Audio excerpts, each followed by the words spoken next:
Good morning, everyone. This is Goose. Today's date is September 11th, 2022. On September 11th, 2001, tragic events unfolded. Those events were heartbreaking, and the effects are still being felt today. On today's show of Here to Chew Bubblegum, episode 97, in segment 1, we are going to talk about the 9/11 attacks. Now, keep in mind that we have attempted to talk about this before, and we've not really got into it. I was closed-minded, and I did not want to disrespect anyone's memory, sacrifice, or their surviving family members. Today's show is dedicated to everyone that was affected by September 11th, 2001, because these are just our thoughts and just our opinions. And again, no disrespect is meant to any of the survivors, the families, first responders, or everyone that perished that day.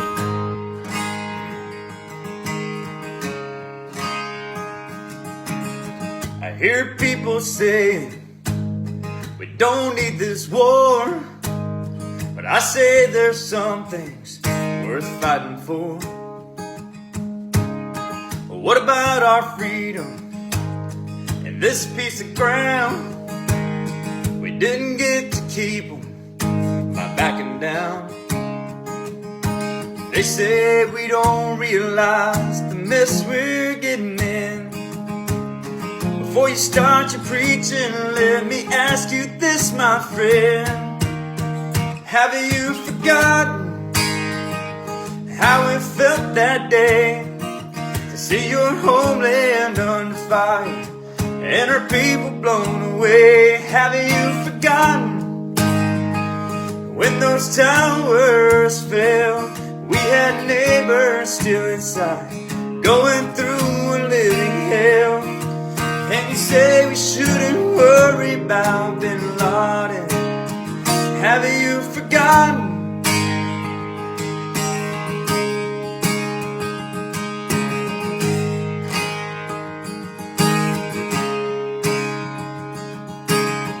Took all the footage off of my TV.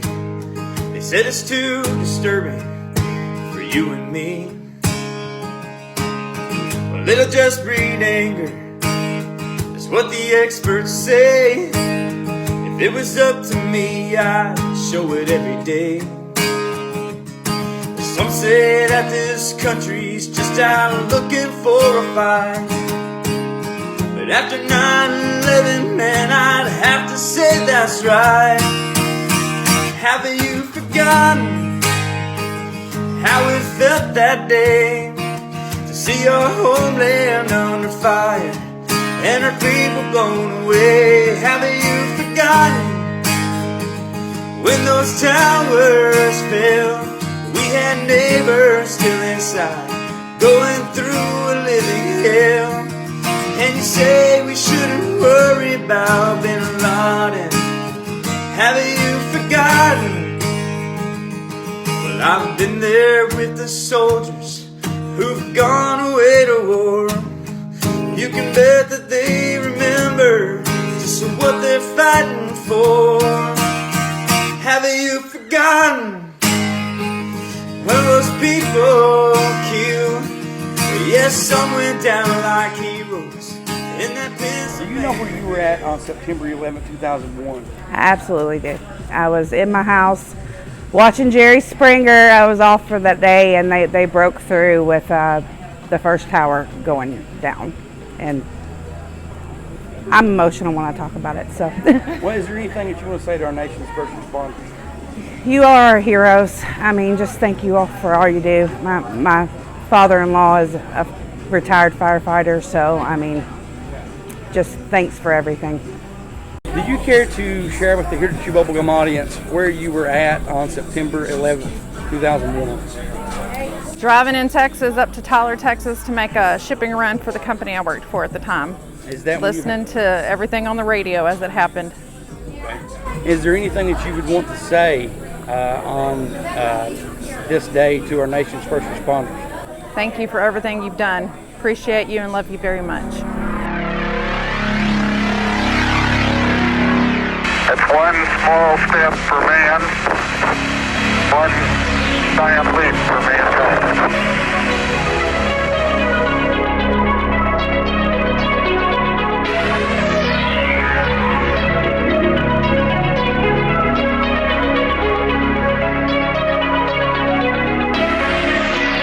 From the heart of Appalachia, located under a shopping mall near the city that moves mountains, you're listening to Here to Chew Bubblegum.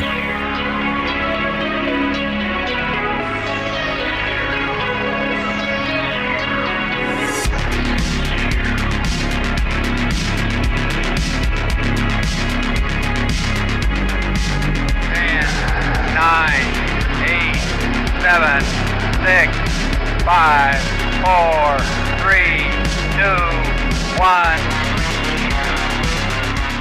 Greetings. I have come here to chew bubblegum and kick ass, and I'm all out of bubblegum. Flockers? Dirtydan, you gotta raise your camera up a little bit. You're cutting your head off. Darian, do you want to say hello? I'm fine. I'm just here. Okay, we also have Darian with us this morning. We're very excited to have him here.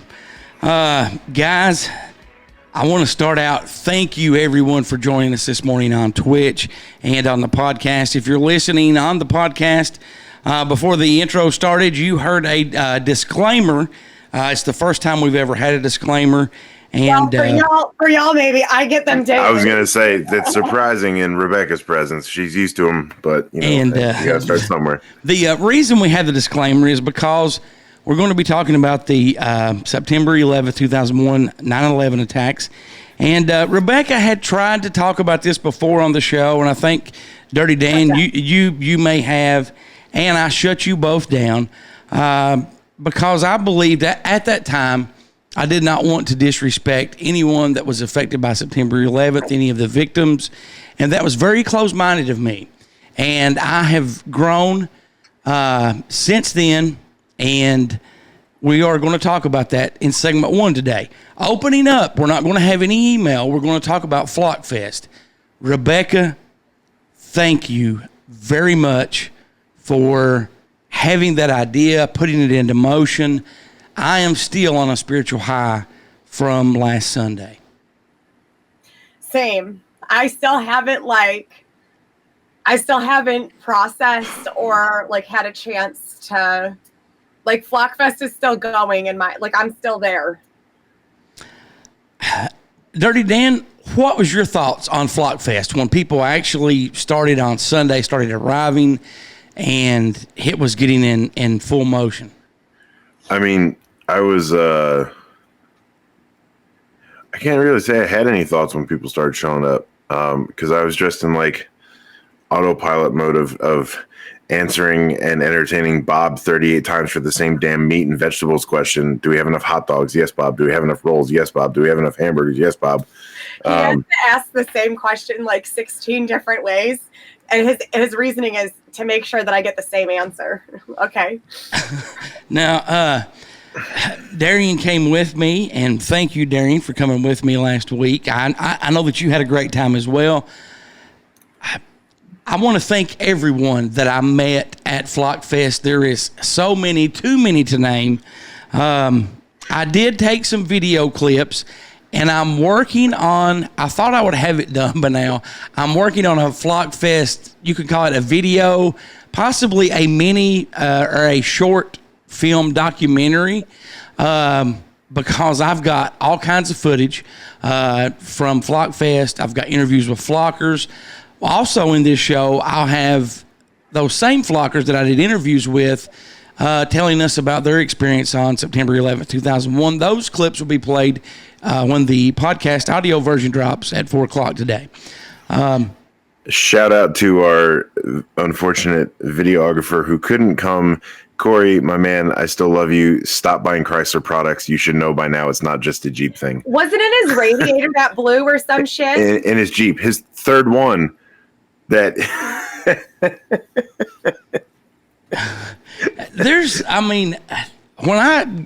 when we pulled up at the driveway and saw the welcome table, I was impressed because I saw Ship Mess first. I gave her a bottle or a mason jar of real, authentic, 100% Eastern Kentucky moonshine, and just meeting everyone in person. I am a better person for coming to Flockfest. Public disclaimer, the moonshine was made and bought legally and transferred legally. It was a small enough quantity for personal consumption only and not public sale. Hey. You have full of disclaimers this morning. You can actually make as much as you want. You just can't store it. That's where you get in trouble. False. You can't. False. Six gallons is what the Kentucky law is. Okay. And you cannot, that is for personal consumption through 365 days a year, and you cannot sell it. If you sell it, you must apply for your liquor license. I could say so many things about that, but I'm not going to. Dirty Dan's had to look this stuff up, all right? Trust me. Okay. Well, I could have made a crude comment on some words you used there, but I'm not going to. But it would have been funny.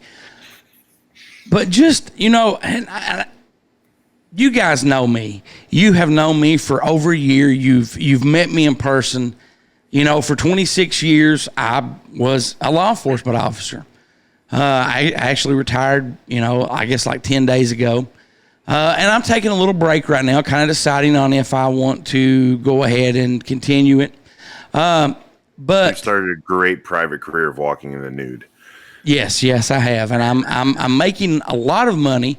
When people ride by and throw quarters, that actually hurts. I wish you would quit doing that. But make it hell. But getting back to Flockfest, I don't have, and I've even told you guys this, I don't have a lot of close friends. And that's something that I've just, over the years, I've been burned so many times. I have a hard time trusting people. But when we parked the truck and we walked up and started talking with everyone, instantly, within 10 seconds, I felt like I've known these guys forever. I felt loved. I felt accepted. I felt like they had my back. And me, I felt the same way towards them. And the feeling, it's just undescribable. And like I said, I'm still on a spiritual high. What are you laughing about, Dirty Dan? The second comment. Which one?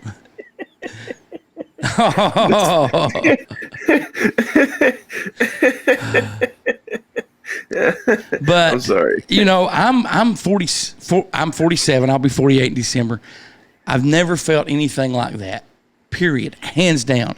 And I've went to several family reunions when my family used to have them years ago. I've just never felt that before, and it was unreal. And I can't wait to do it again. And hopefully we are going to do something in the spring. And you can tell us a little bit about that, Rebecca, if you want to, because I saw you on the Ship Show. You did a hell of a job on there. Thank you. You said you didn't know if you could mention it. Yes, you can mention it. But where we may have it at is kind of still up in the air, because I thought about a couple of different things. Here's how I was thinking about it and presenting it is, Flockfest is going to be officially an annual event. I've made executive decisions. We're also going to make it officially a 3-day event, because it ended up being that anyway, because there was the post-party party and the pre-party party and the post-party party, which I did not plan for. Okay. So now we're just going to work all that in.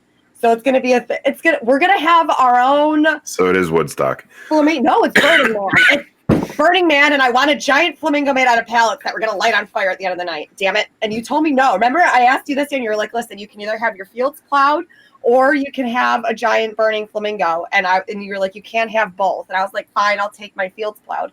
Don't even try. And giggity. So I know. Yeah, there it is. And then in the spring, right, we're going to do the Here to Chew Bubblegum camp out, and we're going to try to do Mammoth Cave first. Yes, and then I was figuring that every year we would just do like a different location, like a different park. No, see, that is totally fine with me. And, I want the flockers that are interested and want to come to this. What would make it easier on you guys to get to this event? Because Mammoth Cave, from where Short Forms is about what, 2.5, 3 hours away. Mm-hmm. So, but I mean, there's no reason why we couldn't do Mammoth Cave, and then we could do something in like Indiana, and then we could do something like to the fucking Tennessee. Where'd we get married? The Smoky Mountains. You know, outside of Gatlinburg. Right. So like we could kind of just like circle where, that wouldn't be super far. That might be closer for other flockers if they missed the other one, or the Here to Chew Bubblegum crew. Right. So I have a plan. Okay. Now, if we go to Mammoth Cave or wherever, it dawned on me the other day that instead of having it, because what the plans are is we all meet up on Saturday. We have a meet and greet like we did on Sunday at Flockfest. We eat, we barbecue, we talk, we have a good time. On Sunday, we do a live show. Well, we always do live shows on Sundays, but we have a live audience, and we stream the show. I'll be taping the show to playback. I was thinking, and I want to make this as affordable as possible. And what I was thinking is if we rented a big, like one of those cabins. Yes, where people could camp as well. That way, it wouldn't cost them anything to camp. It has like a kitchen and like a dining hall and everything. Exactly. I know exactly what you're saying. We used to rent those for birthday parties at the park. Yes. That is what I was thinking. No, we could also on Saturday we could take tours of Mammoth Cave. We could do whatever we wanted. One thing that I wouldn't, and I'm thinking about maybe the end of March through mid-May. Let's do spring break. Okay. Because then people are available and kids are off school and stuff like that, and they can come too. Because what I was thinking is we would do the live recording in front of the audience, and then we're not going to have service, but we could still record stuff like while we're in the cave to add into the show. Yeah. Yes, definitely. That, this has been stirred in my mind, Goose. Well, good. Because when I told you about what I was thinking about last Sunday, you're like, really? Are we going to start planning this down? I'm like, no. We're not planning anything. This is just something that I was thinking about. What's your thoughts on this? And, I really want to do it. And I know that I would benefit from it. And I think there's a lot of others that would benefit from it as well. And like I said, I will get a cabin or a few cabins or something where, we could camp out as well. You could have bathroom facilities, shower facilities, all that good stuff, That's what I'm thinking. I don't rough it well. I need running water. Well, there's absolutely nothing wrong with that. Well, at least I know I'm never being gotten rid of then. Why? Remember, you told me it's not your job. So, as many people found out, if I don't cart water, we don't have running water. So, she very blatantly told me the other day while filling the cistern that water is my job, not hers. So, that means that's my safeguard. One thing that I would like to see at Flockfest next year, and I want everybody's opinion on this that's watching live. I want Darian, your opinion, Rebecca, yours, Dirtydan, yours. I would like to have, and if you don't want to do this at Flockfest, that's totally fine. But I would love to do this at the Here to Chew Bubblegum, whatever we name it. But I would like maybe like just a portion from, let's say, 2 to 3 as an example, where we have an open mic, where somebody, if they want to get up and share a story or what being there means to them, because I think that would be a good thing, because number one, it would let us get to know them better. It would bond us with them. And if they have anything that's bothering them, sometimes it helps to talk about it.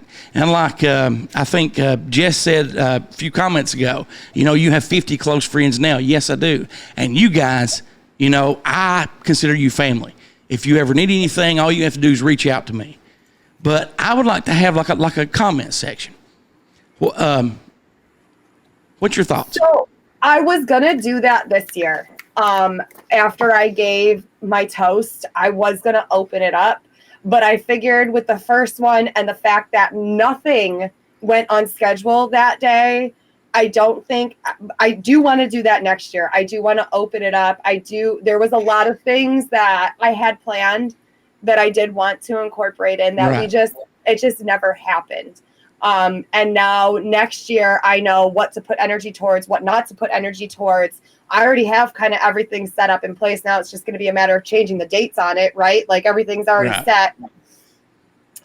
So I would like to do that. I would also like to do something more too. We ended up doing it way later that night, but just kind of like sitting around the fire, you know, having a conversation with everybody. Yeah. I know a lot of people kind of left early on Sunday and didn't really stay for that part of it, which is fine. That's absolutely fine. But I want more of that. Like I didn't even bust out the cards or nothing. And I mean, we still had like 30 people at the fire though.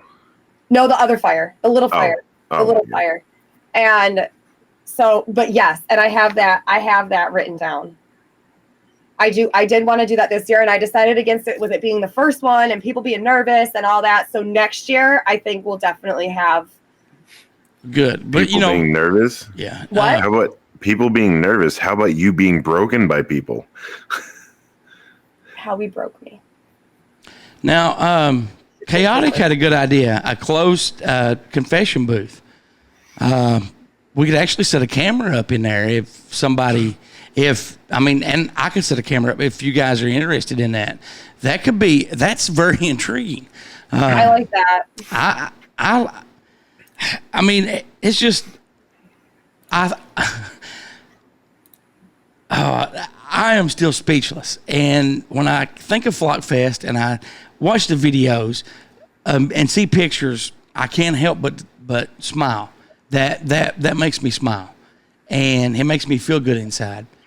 And one of the funny things that, and I thought Darian was going to tell it on me because he's I think you may have actually told it when we were talking to to Will and maybe Jen.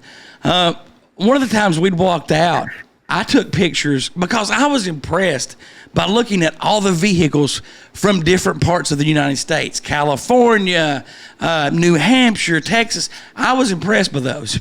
So I started taking pictures. Who was from California? I know there was. Jess's rental car was California plate. Oh, still, hey. From California. Jess was coast to coast in one day. Hey, it still makes, but I started taking pictures of the license plates. So Darian's like, "What are you doing?" I'm like, "I'm taking pictures of the license plates. When I make the YouTube video, I'm going to put these in it. I am going to blur the license plates out." And Darian's like, "Did you have people's permission to do that?" I'm like, "No, but I'm sure they don't care because I'm going to blur the license plate. I'm going to mark them out so you can't see it." But I was blown away by just seeing all those license plates. And I think we actually walked back to the table and sat down and started talking to Jen and Will. And didn't you say he was taking pictures of people's license plates? I know that was your plan, though. You come in, tell them you retired, then you're like, I'm taking pictures of the plates, running them, doing all this stuff. I know you plan. No. That's definitely not it.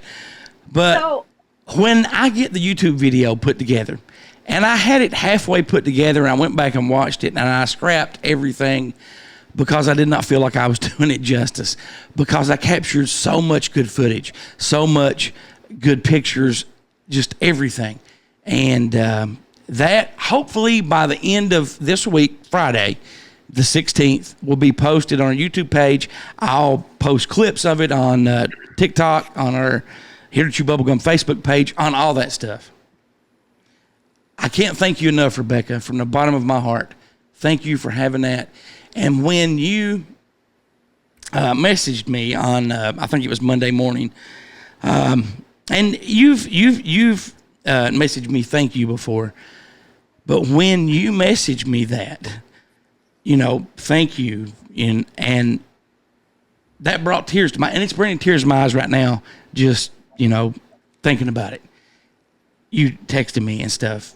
You are beyond welcome. You are family. Dirtydan, you are family. Darian, you're my family. I'm glad you finally said it. You were just ignoring me the last time you said it. But just thank you, everyone. Rebecca, Dirtydan, Darian, everyone that's watching on Twitch, everyone was there. From the bottom of my heart, thank you for the most, other than my kids being born and my grandson being born, the most memorable time that I've ever experienced in my whole entire life. I have to fully agree with you. There's no words to describe it, what we all experienced and felt. And I know that none of us are the same people now versus when we walked into that. Like the minute you drove up that driveway you're a completely different person now. And it's because of those experiences. And my favorite, so Ship asked me what my favorite part was.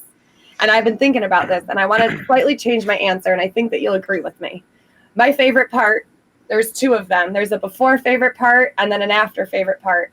And the before favorite part was having that moment with everyone, right? Like seeing everyone for the first, like, oh my God, you're real. And having that like initial hug of, oh my God, it's been 2 fucking years, right? And you're finally here.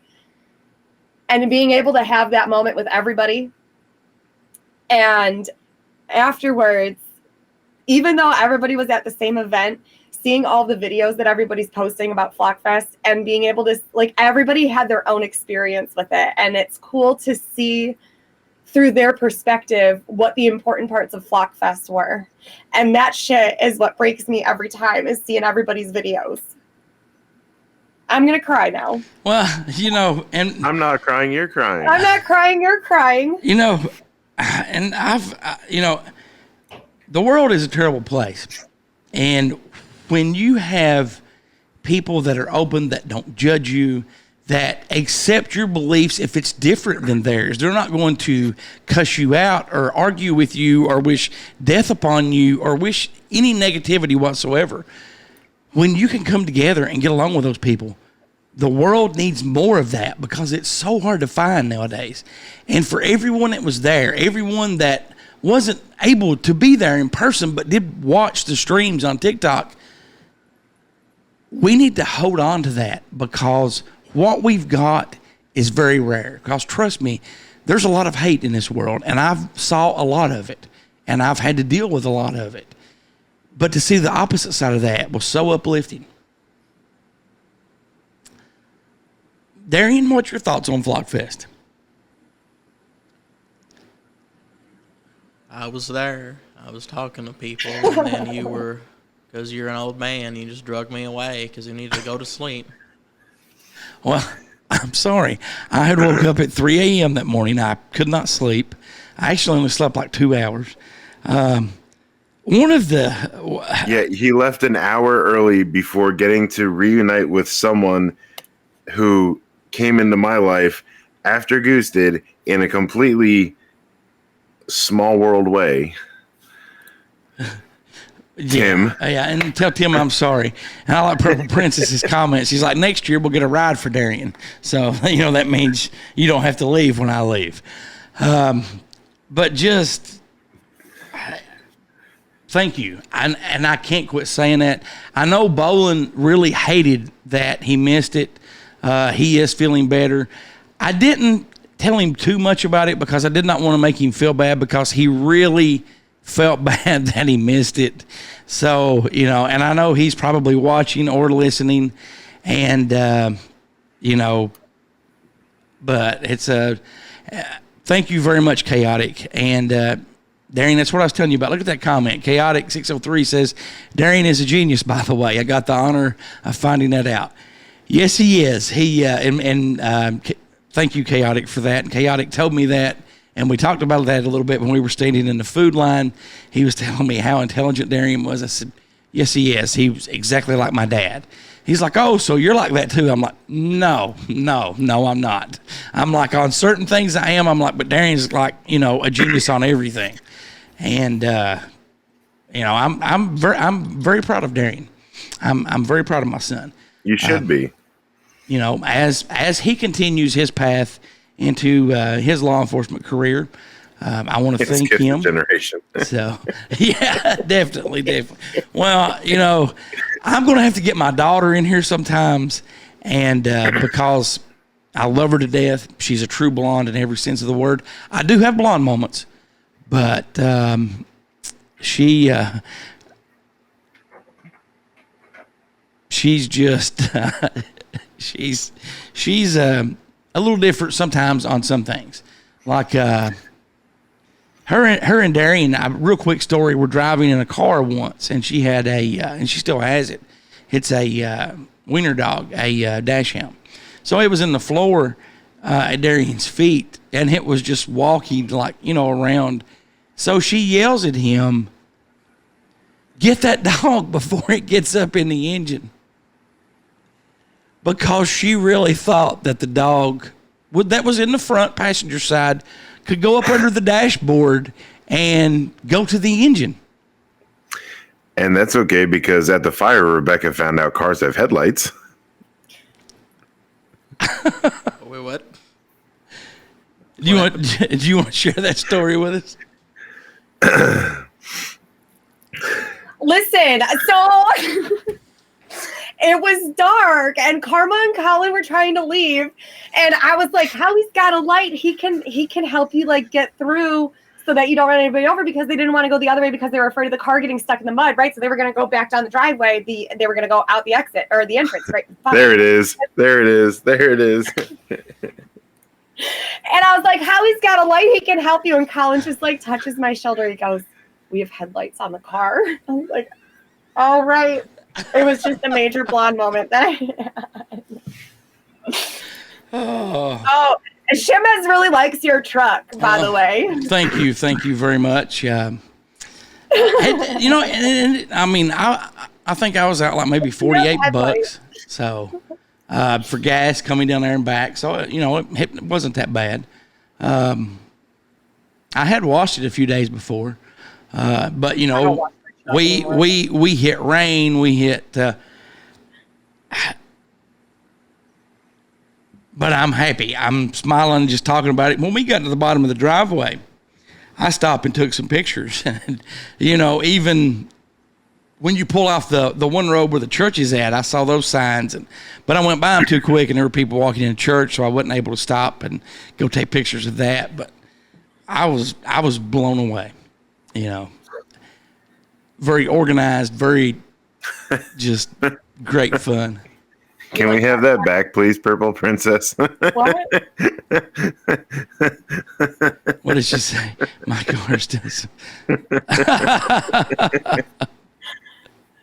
Listen, the driveway's no joke, okay? The driveway's no joke.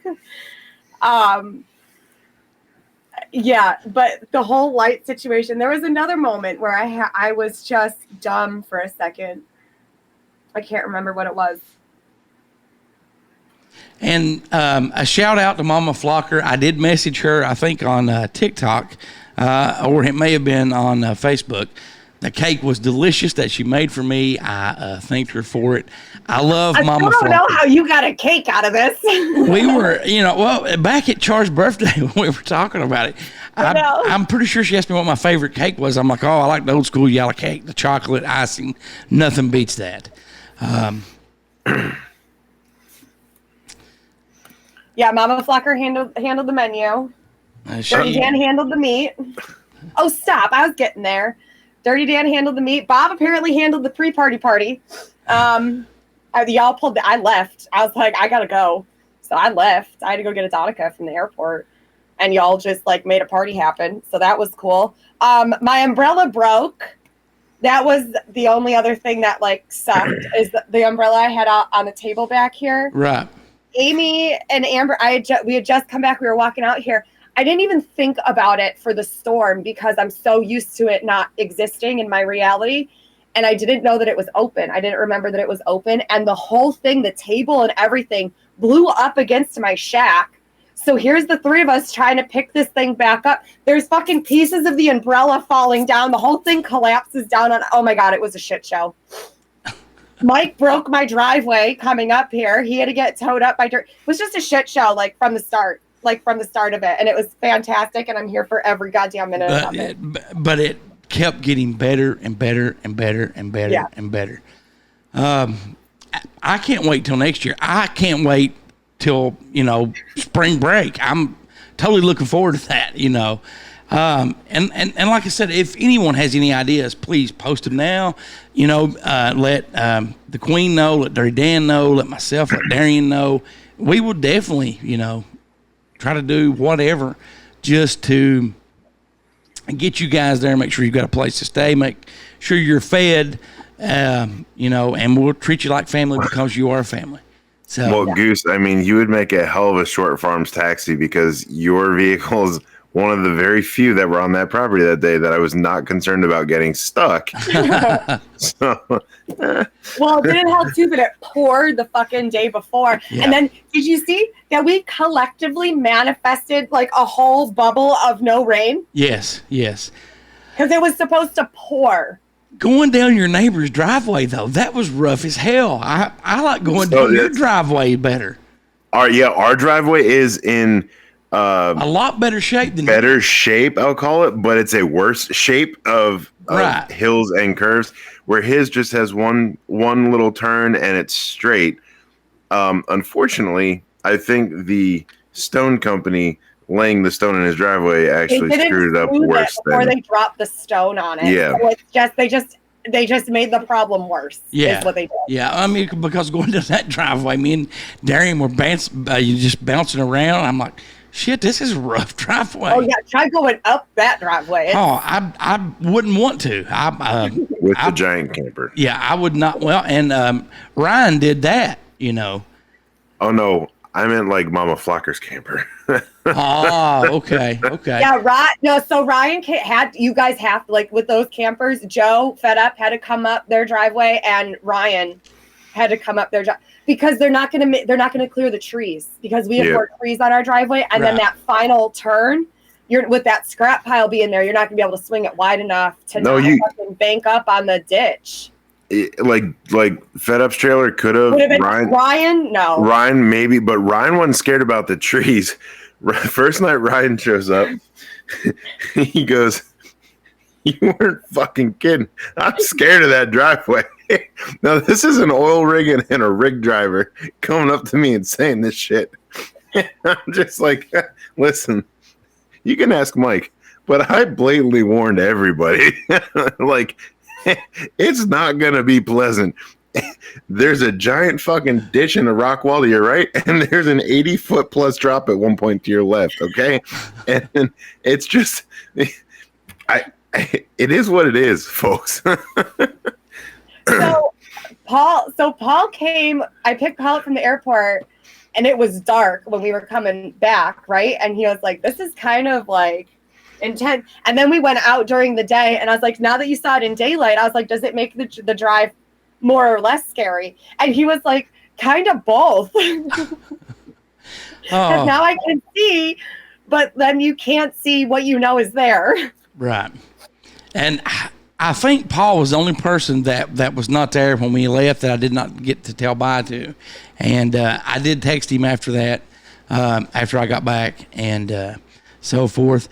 There's been some people that I've promised some shirts to. Now, the list grew a little bit, and some of these I promised like back at the end of June, or back at the end of July. And the mail has been messed up back here due to flooding. Like, you know, where I grew up at, I had somebody mail me something. Normally it would take like 2 days for me to get it, depending on what time of the day they mailed it. If they mailed it early, I would get it the next damn day. A couple weeks ago, it took like 8 days for me to get something in the mail.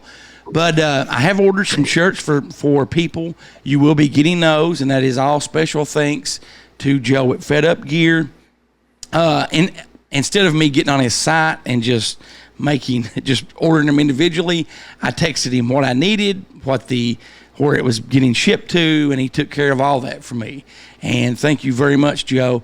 And again, you guys will be getting those hopefully next week. And there's one more thing. It's a piece of equipment that I need to send somebody, and I will be doing that hopefully this week. I will be getting that dropped in the mail. So, but I mean, I will never forget Flockfest 2022. Never. Well, I don't think anybody will. Anybody that was still there when it started to get dark. Well, understand now that when you feel the mini earthquake, it's nothing to be afraid of. It's just me lighting the fire. Did you use that? They felt it down by the tree. Anthony's felt it on his back porch a couple times. We have to like send him a warning. Hey, fire in the hole. We're about to blow some shit up. Can we just talk about the fact that the wind completely changed fucking direction? Yes, It has never happened in the history of this property.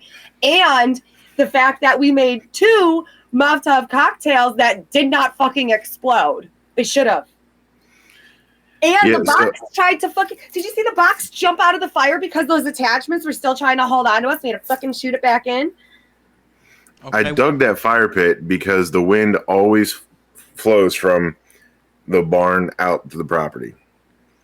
Always. Never, ever has it done anything else. And I light this fire. And next thing I know, we got a 20-mile-an-hour wind going the exact opposite way that it has always gone. Yeah. So wait, when you made them, did you just put? Was it you used gas? Probably, most likely. Did you? And diesel.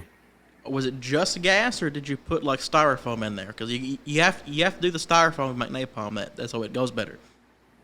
There was a cloth in it. I've never made a Molotov. I just make shit go boom. It did not go boom. It should have gone boom. It did not go boom. That's the point. And the wind changed direction. Like that thing's dug for the direction of the wind, and it did not do what it was supposed to do. And then the 360 360 sunset that happened, and then we had a rainbow. Like the whole weekend was just fucking magical. What there was a book a few years ago that I ordered for you that no one else would. What was the name of that? A lot of it in that book is false. It was Anarchist Cookbook. Okay. A lot of it's false. And that book's basically like how to make explosives and stuff. And I ordered it. And then after I ordered it, I told him I ordered it. And he's like, well, Mom and Granny wouldn't order it for me. And I'm like, well, what is the book? And then he told me. And I'm like, well, my name's probably on the list now. I'm like, I don't care. You know. It's already on the list. We're all... Let it be on the list. So, but Darian knows, like, you know, how to do stuff like that. And, I mean, when, you know, we would go camping and stuff or build a fire when we were little, he would always like to start it, you know, from an early age because he was good at it, you know. Oh, you're the same way, Dirtydan? I was a firebugging Boy Scouts. I always had my official Boy Scout pocket knife and my magnesium stick, and they said fire, and 30 seconds later, shit was cooking half the camp. So that was me. That's one thing that pushed me to become a firefighter. Actually, was because I found out I was really, really, really good at making fires, and I thought, oh, I should also be equal or better at putting them out because some of these are a little too big. Well, there's so much stuff that Darian knows how to do, and some of the stuff he tells me sometimes I'm like, where did you learn that at? He's like, the internet. I'm like, oh, okay. You got YouTube. You can learn anything. Yeah. I think I dressed my hair. Yeah. But we're all on a list if we follow Rebecca. Well, speaking of hair, since you guys brought it up. How is your hair coming? Well, it is actually coming good. Let me remove my hat and my headphones real quick. But I was talking to Paul. You guys can see it. You cut it. What's no, that? It's just slick back. No, it is a slick back, and I have a little. Well, I mean, it is a lot there it bigger. is. Are you gonna have a man bun, Goose? Well, let me ask your guys' opinion because I was talking to Paul, and I can't remember who was with us talking to us, but she had an awesome haircut, and I said I strive to be that. And Paul's was it Purple Princess? No, it was not her. It was. Was it Amber? Amber, yes, it was Amber, the one that But they both had the side of their head shaved. Yes, and I told Paul, I said, that's what I strive to be. He's like, well, you're getting a good start on it, but I had a hat on, so he didn't see the stuff on top.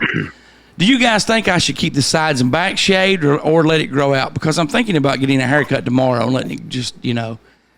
Now see, that's what I've had a long time ago. like 27 When years you were ago. a teenage dirtbag. Yes. Well, Speaking of that, I have a comment on that. Okay. Nickelback has dropped a new song called San Quentin. Okay. Before they did that, they released their teenage dirtbag videos on TikTok or whatever. And I don't understand how they've regressed because Chad went from the nice long curly hair and the well manicured goatee to fucking short spiked slick back hair on top and a fucking chin strap. Like he looks like a senior in high school now instead of looking older back then. I don't get it. Rant over. I'm sorry. You know, mine's actually grew pretty fast because in June, well, hell, even in August, I didn't have a ponytail, or I couldn't make a ponytail, but I can now. But I am thinking about getting the sides and back shaved tomorrow, keeping everything on top.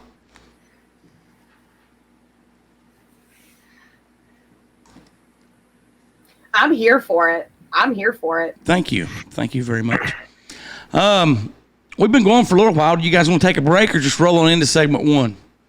I mean, we can roll into segment 1 and then do a break only if you play my fucking sound clip right now. Okay, yeah. Give me just a second. Let me pull it up. Because this is probably my favorite sound clip, and I feel like we do not play it enough. Okay. Oh, trust me, we do play it enough. Give me. You'd know if you'd listened to the show. Not live. Just I a minute. don't watch the shows back. I can't. Let's see. I don't like listening to my own voice. Let me pull it up. I'm doing the search engine instead of going to the folder. All right. Let's give me 1 second.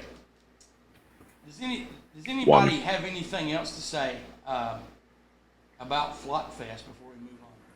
I mean, it's definitely an annual thing, and if you missed it this year, then it's the same weekend. It's going to be 3 days, and it's an annual thing now. So Labor Day weekend, and we all level up. It's not just my level up day. I feel like we all shed a layer and grew, and there was so much growth and transformation and overcoming fears and finally like checking things off our bucket list and stepping outside of our comfort zone. That's what made it magical. And the fact that everybody just accepted everybody without question. It was like we all knew each other. It was a giant flock reunion. I mean, some of these people I've known for 2 fucking years, and being able to physically like touch them and give them a hug and actually sit down and have a fucking conversation with these people, not through a phone or a screen, was amazing, unmatched. And now like I do my lives, and like we did the movie the other night, I'm like, well, this sucks. I don't like this anymore. I don't want to do this. I want to sit down and play chess and fucking play cards and shit and eat together, and this is dumb now. I don't like it. And for those of you that have never heard we call her Rebecca Sweeper, this is from Gino Samuel, and again, Gino is known for his extensive and well put together Chris Chan documentary that's on YouTube. I think it's up to 64 parts, 64, 65, and each of them last about 40 minutes. Here it is. She's been called crazy. She's been called a cult leader. We call her Rebecca. And you're listening to Here to Chew Bubblegum. We'll return after these messages. And you know, see, Stephen Hawking was such a genius that he recorded that 30 years ago without even knowing who we were. Now, you know, when I got in contact with Gino and he agreed to do those, he's like, what kind of voice do you want me to use? I'm like, use the same voice that you use when you do the Chris Chan documentaries on YouTube. Because he'll read some stuff on that sometimes. The voice is exactly the same, but he'll come to parts like Chris has emphasized with all letters, like the word what, and he'll go, what? And it is just hilarious the way he does it. But he done a good job on that. She's been called crazy. She's been called a cult leader. We call her Rebecca. And you're listening to Here to Chew Bubblegum. We'll return after these messages. And, you know, something also, before we move on to segment 1, that I did walk away from Flockfest with is I've never cared what anyone has has said about me. There was a time that it used to bother me. That was a long time ago. You know, and people's opinions of me, if they're good, that's great. If they're not so good, that's great. To be blunt, I don't give a shit. But again, the love that I'd felt, the fellowship, the just sticking together. Thank you again, Rebecca, Dirtydan, and everyone that was there. Thank you for that. Like I said, the reciprocity and the community and the give and take and the love with the Flock and Flock Fest and with all of the people that support that weren't there, that were there virtually, like that, everything that we have built collectively with the Flock, being able to stand back and witness that come to fruition is unmatched. And I pride myself on that we're different than every other creator, that we're different than every other group, and that we can actually come together all as one, without judgment, without drama, without anything, without expectation, and just be. And Goose, you can stop thanking me. Substitute Mike and Paul in my place, because those guys helped far more than I can. You know, I mean, I get emotional thinking about everything they did. I just sat on a tractor and had the shit beat out of me for a couple days. That's all I did. Dude, that is still your property. That is still your private space. That's your home. You opened that up to us. So I can thank you for that. And I do thank Mike and Paul. And, you know, hopefully next year I'll be able to come earlier and help you set up and do stuff. I wasn't able to this year. I really wanted to. I helped in other ways, and I'm going to help. I'm going to help in those ways again next year. But hopefully next year I'll be able to physically come and help and do more. Well, and I think next year it'll be a little bit easier too, because this was kind of the first year that we had the property even, and so it wasn't kept up on. It wasn't trim back. You know, now we're going to have the fence in. There'll be horses here next year. We'll have other animals here. Like, the property won't be in this raw state that it is now, that it was. So it'll be a little bit easier. Moving on to segment 1, September 11th, 2001. Who wants to go first on this? I'd just like to talk about, and this kind of might, you know, go into a later in life spot where maybe we do end up traveling more than just a little circle. It's a place that I was fortunate enough to go to, and it seems that it's a place it's long forgotten, but there's a little field out in Lambertville, Pennsylvania. Yes. You're talking about Flight 93. United Flight 93. Yes. Everyone that was on that plane was a hero. Every single one of them. There is some very, very weird things that happen there still, that are unexplained. Scientists have gone there to try and figure out. Like, you can take a compass, and as you walk closer to the wreck site, it will just start spinning. Nobody can figure out why. And I was telling a couple people about it at Flockfest, and you know, maybe they have opened up a portal. Maybe their ultimate energy and sacrifice to try and, you know, keep something worse from happening might have opened something up there. But it's a very humbling place to go. It's a very often forgotten place to go, and it's a big part of 9/11. Now, what was the place again, Dirtydan? It's called Lambertville. It's right off Lambertville Road and Penny Lane. It's just farm fields. Yeah, and I have never been there. I've done a lot of research on that in the past.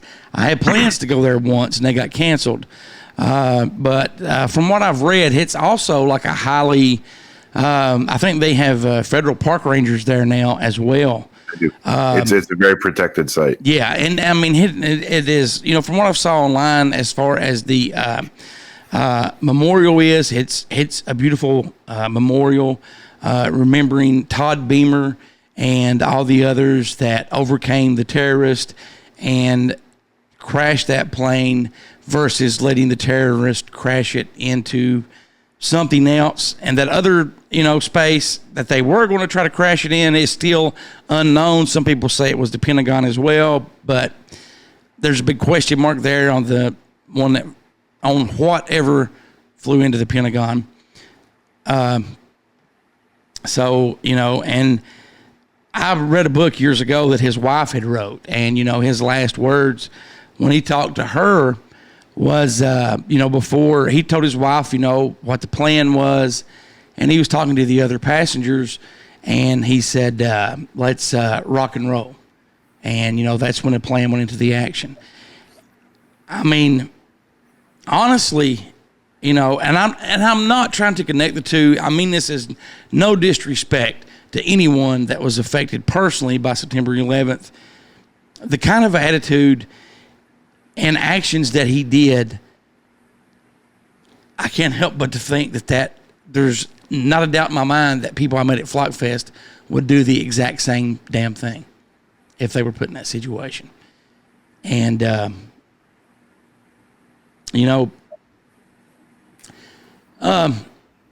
something that no one talks about a whole lot is the World Trade Center Building 7.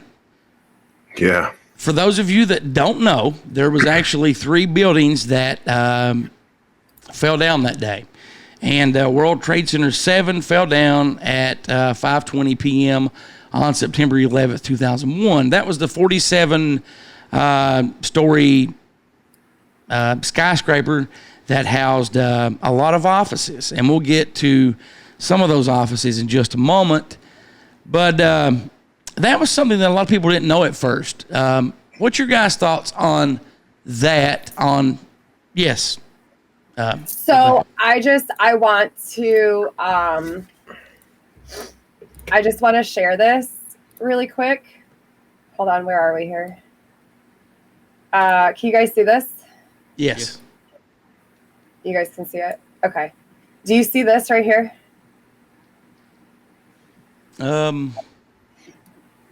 It says okay. World Trade Center 7, Building 7, controlled demolition. Okay. On the map. I just want to.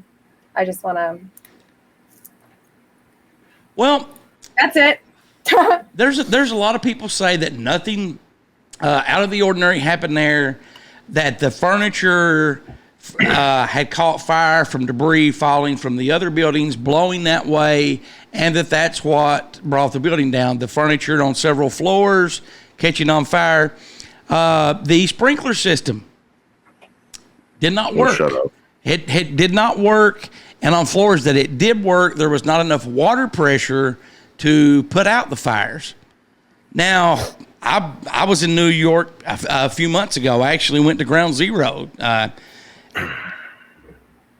First, when you're in New York, those buildings are so close. Why would you not make sure your sprinkler system works, especially when a local office was housed in that, and that was the New York City Office of Emergency Management? Now, those guys, they have other divisions under them that go out and inspect fire extinguishers, elevators, sprinkler systems. The building that you're housed in, why would you not make sure that your own house is took care of?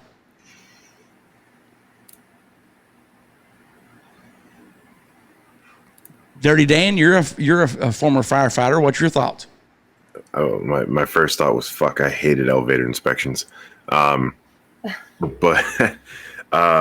So I can't speak on behalf of experience with a city or a career department. Right. Or that I know emergency management side that was on a strictly volunteer or basically like a commissioner's base, like the people that were in those positions that would have been an office job for a career department.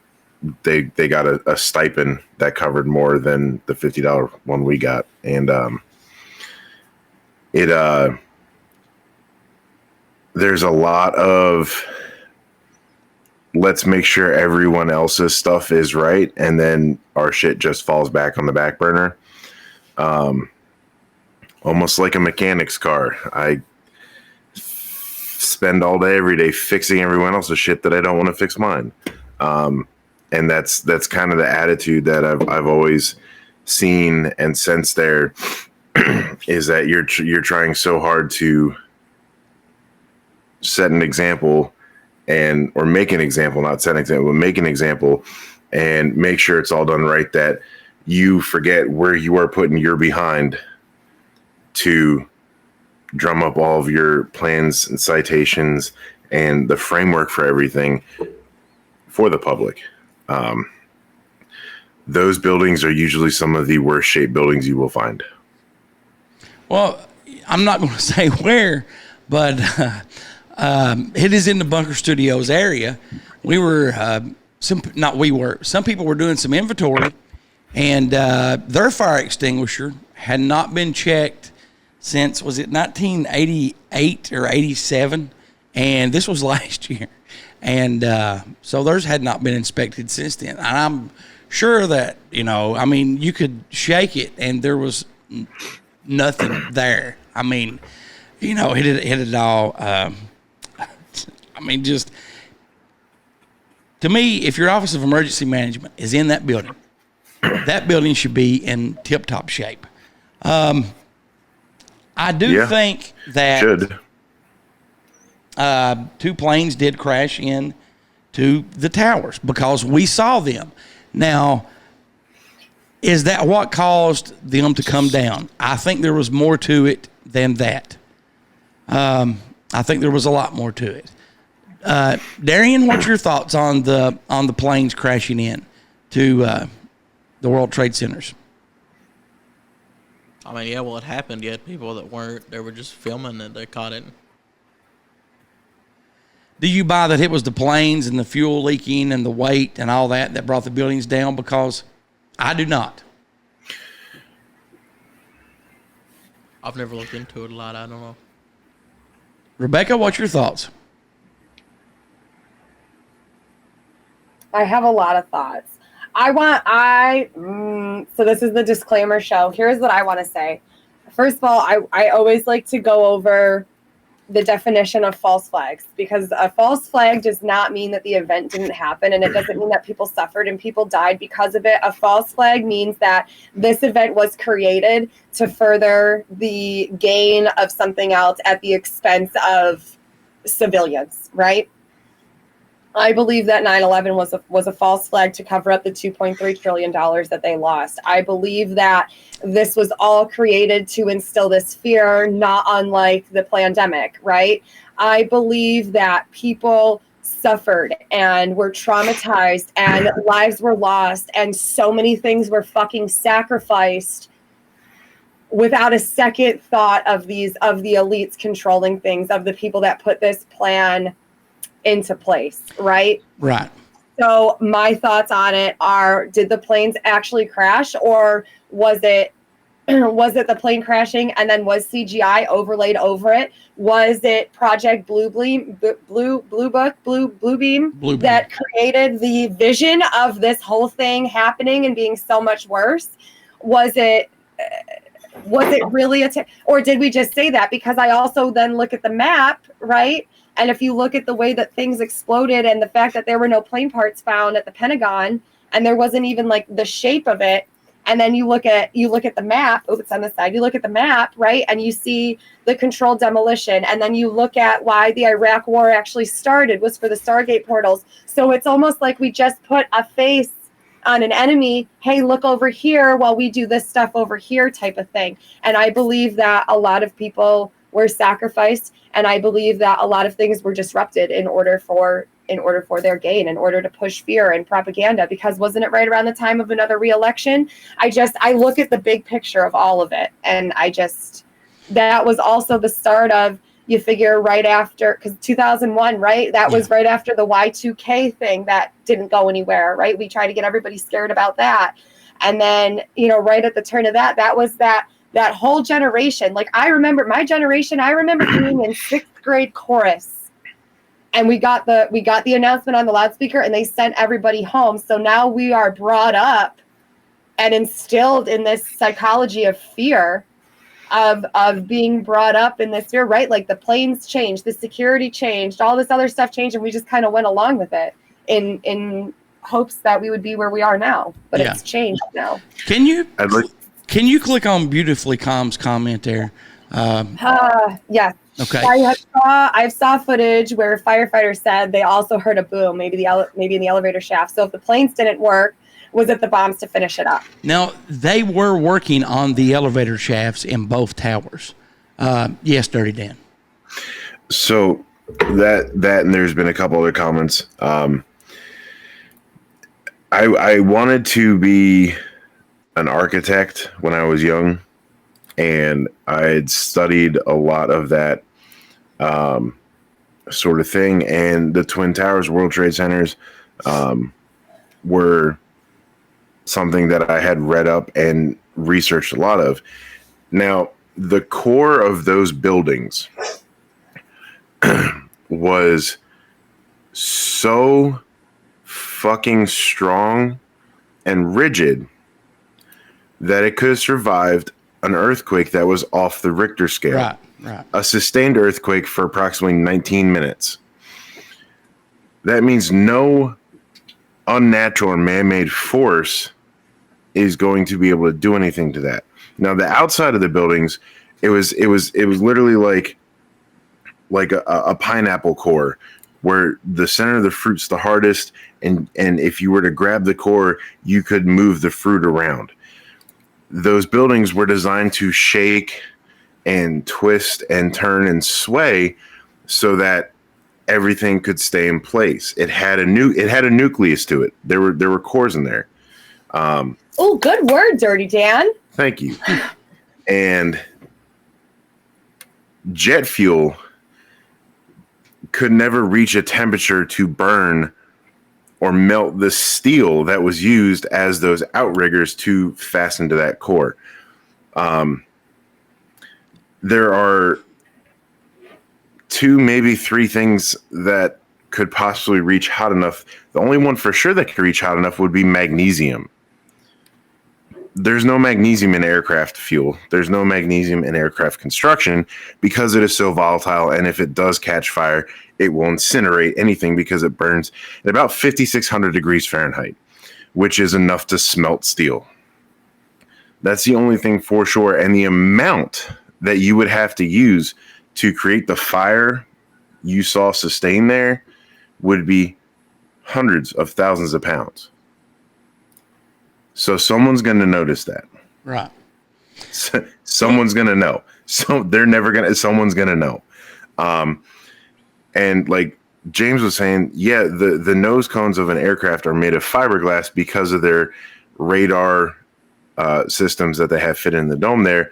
Regardless of what it could have been outfitted with, the plane would have never been flyable that way with all that many people because of the ballast that they would have had to put in there. The engines would have been retrofitted to something much, much bigger, much more powerful, and probably would have had water assist propulsion on there. So you would have seen black smoke trails for miles and miles. Yeah, like Common Core math. 2 + 2 = 19.3. Yeah.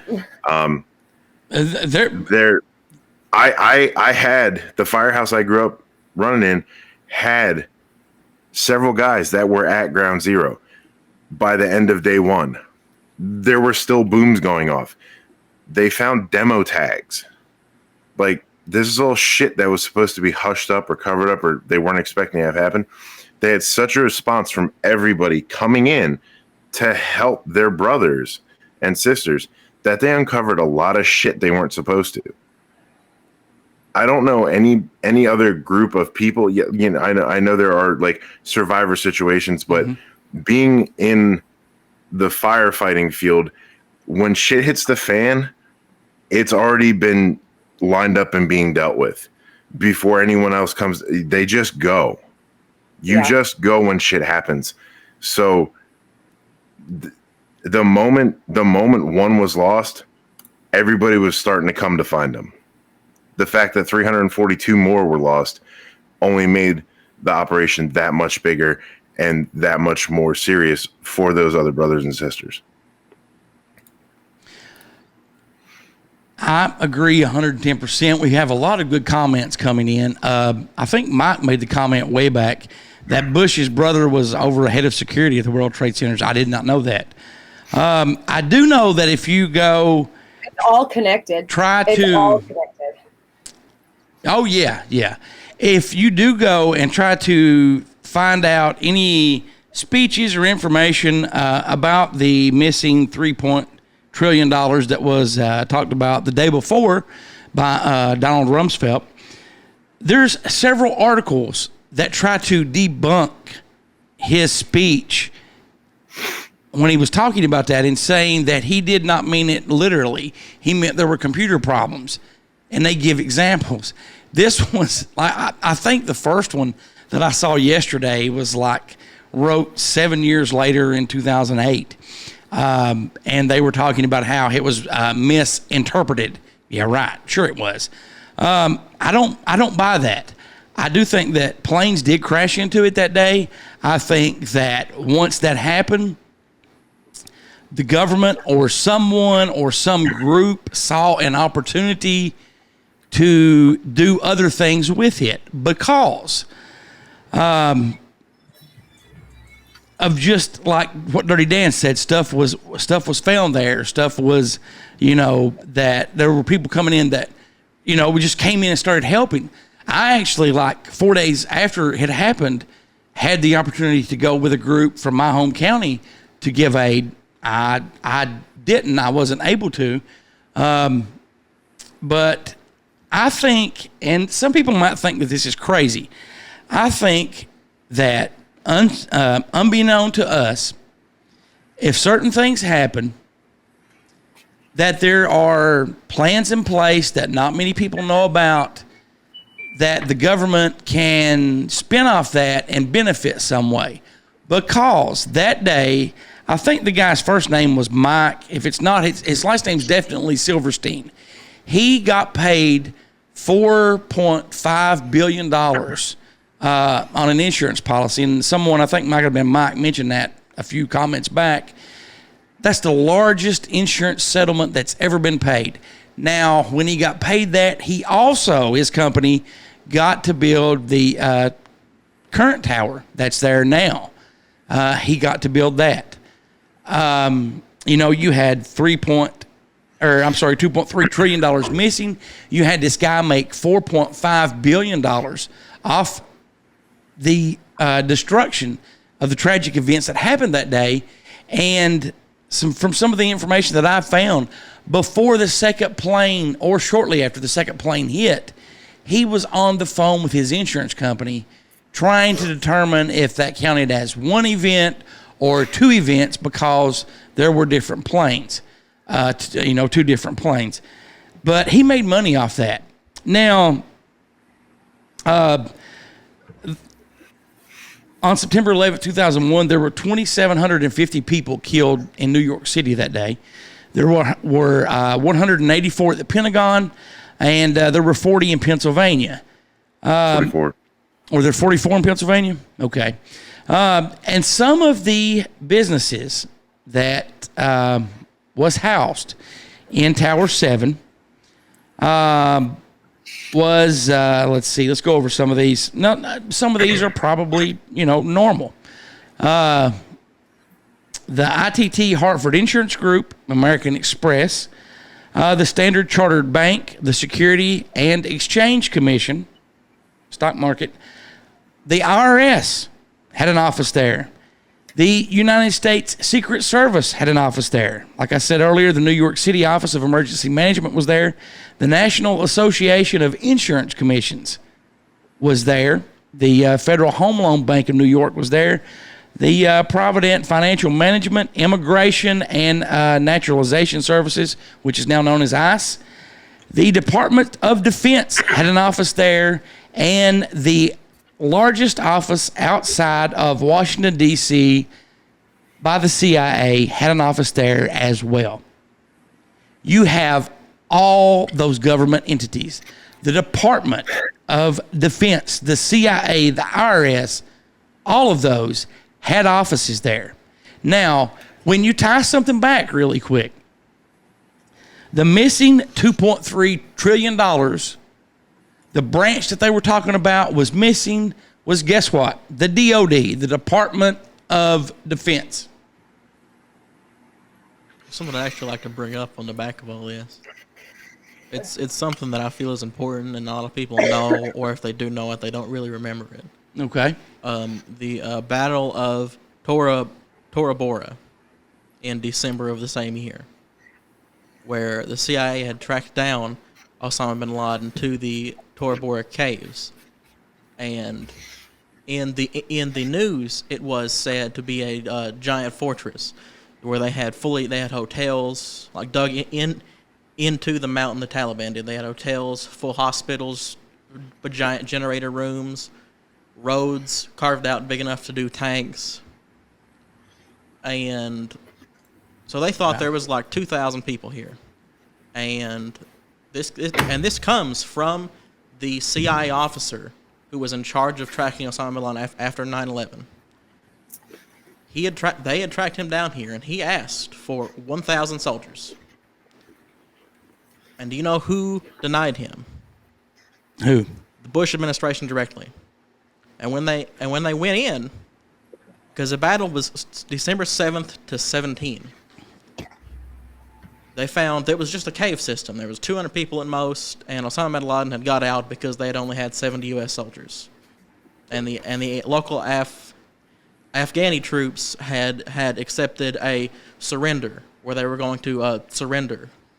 Because they had gotten the Taliban to surrender, but that was just so they get Osama bin Laden out.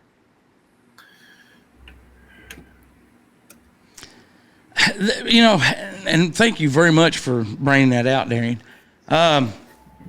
I'm having such a damn conspiracy brain download. Well, I mean, you know, like I said, you know, the DOD had an office there. The $2.3 trillion was missing from their budget. The building that they were in, you know, the last building came down at like 11, the last tower between 10 and 11. And then, you know, 6 hours later, you've got building 47 that was not affected. You had debris flying in that allegedly caused that to, you know, bring it down. I don't buy it. I think there's something else there. You know, do some research for yourself. Somebody mentioned in the comments, and definitely watch Loose Change. Do some research. You guys go ahead. So hear me out, okay? Everybody that was involved in this, the background, I distinctly remember saying that Bush had a speech because I was on a cruise at the time 9/11 happened, and so it was just stuck. We had no choice of what we wanted to watch, and then we got back to Florida when we finally were allowed back in port that they called us back to, and we were stuck in there for like almost an additional 2 weeks because of hurricanes shutting down the airport and bomb threats on the nice days. So all the damn news, and I remember Bush saying directly that they are waging a 20-year war. Okay, this is year 21. Right. Did Biden's fuck up at the end of August finish paying the debt for the deal they created to have this whole thing before it hit the 21st year? Is the millions and millions of and millions of dollars of equipment from us and all the arms and munitions left that they're toting around? They're driving a fucking Western Star on their latest damn promotional video with some guy's name on it still that was brought over from the U.S. All right. Is that the finished payoff? Possibly. Was that their 20-year contract? You're on to something. You're on to something. And you definitely are. And like I said, I hope you guys don't think I'm crazy, because I really do think that there is a government. Thank you. There is a government playbook that the top brass, the powers that be, the people pulling the strings, if a tragic event happens, they benefit from it. You know, hey, we had this happen. Let's go to page 47. All right, we're going to do this. We're going to, you know, do X, Y, and Z. As far as the Patriot Act goes, and, you know, I'm split on that. Some things I think is good. I think it did give the government too much power that they do not need. And I'm going to be honest with you. I think more stuff today needs to be done at train stations. There is hardly any security, there are no x-ray machines, scanners for people that board trains. If you want to do something evil or if you want to transport drugs, get a train. You very rarely have a canine go through stuff on a train. In this country. Right. Well, you realize the TSA doesn't do anything, right? Well, no, because the ATF sent a bunch of fake handguns and explosives through it. Yeah. They caught almost none of them. Yeah, I don't know. Dirtydan been watching a lot of How to Catch a Smuggler fucking in Spanish at 2 a.m. on TV. So I don't know. People get real fucking creative trying to smuggle shit over, and up their goddamn buttholes. I mean, we get real creative real fucking quick. I mean, hell, recently you had in Florida the one sheriff, I can't remember his name, the one sheriff that's always on the TV, from LAX, TSA let through just bags just full of cocaine. It wasn't even covered up. It was just bags. There was no clothes on it. It was just bags full of cocaine they let through. Definitely. And I would also like to mention the person that commented that Osama bin Laden was still alive. That was fake. If you were talking about what I was talking about, that was in 2001. That wasn't supposed to be, because he escaped. Right. That's what she said. It was fake afterwards. Yeah. I'd also like to say. There it is. Now she's actually agreeing with you. Yeah. Okay. Well, do you know why that they didn't give the 1,000 soldiers? The reason they gave. Why? The Bush administration said if he did escape into Pakistan, they would catch him. That is why they did not give the 1,000 soldiers. So they could have caught him in December of the year it happened. But they didn't. Wow. Yeah, but that's because Junior had to finish Daddy's legacy war. Yeah. Definitely. Thank you guys very much. Does anybody have anything to say before we go to break? I desperately need a break. I need a break. Okay. Darian? I need to go pace back and forth and let my jitters calm down from that download. Okay. Thank you guys very much. If you're listening to the podcast, you're going to hear the news and sound bites from flockers throughout the show, patriotic music. The sound bites were recorded last Sunday at Flockfest, and they're telling us where they were at and what they thought on 9/11 and thanking our first responders. For those of you watching on Twitch, we'll be back in how many minutes, Rebecca?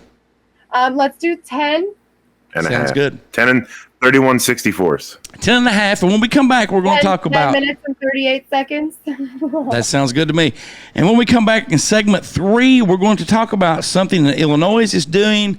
And Rebecca is going to have question of the week responses from several weeks ago, and a new question of the week. And our shout out to Tik Toker of the week will be a guy I met last Sunday, and I'll tell you who that is when we come back and get down to that part.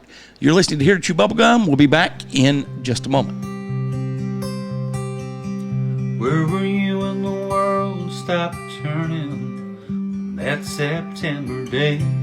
Were you in the yard with your wife and children, or working on some stage in L.A.? Did you stand there in shock at the sight of that black smoke rising against that blue sky? Did you shout out in anger and fear for your neighbor, or did you just break down and cry? Did you weep for the children who lost their dear loved ones, pray for the ones who don't know? Did you rejoice for the people who walked from the rubble, or sobbed for the ones left alone? Did you burst out with pride for the red, white, and blue, the heroes who died just doing what they do?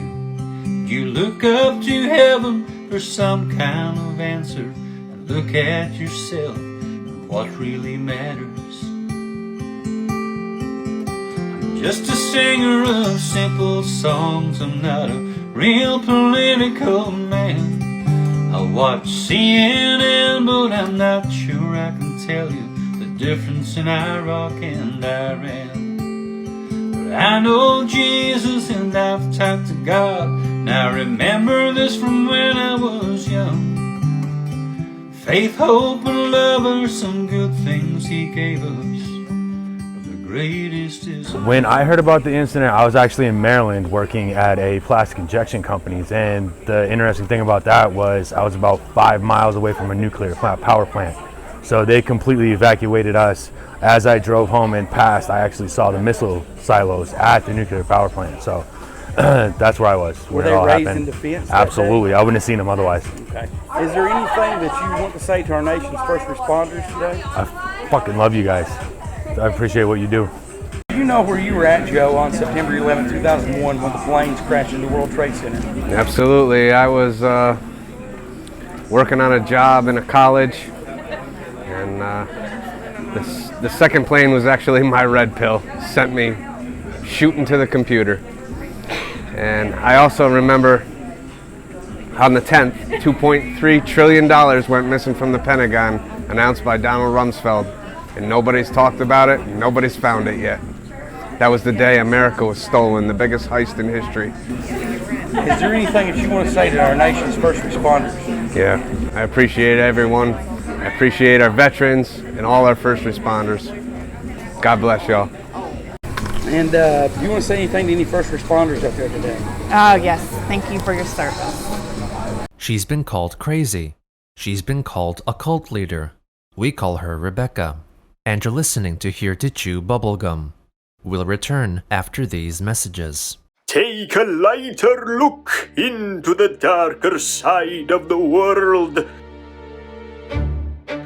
Join Elliot, Gertie, and Beagle as they jump into the dark abyss of hauntings, fables, UFOs, and beyond.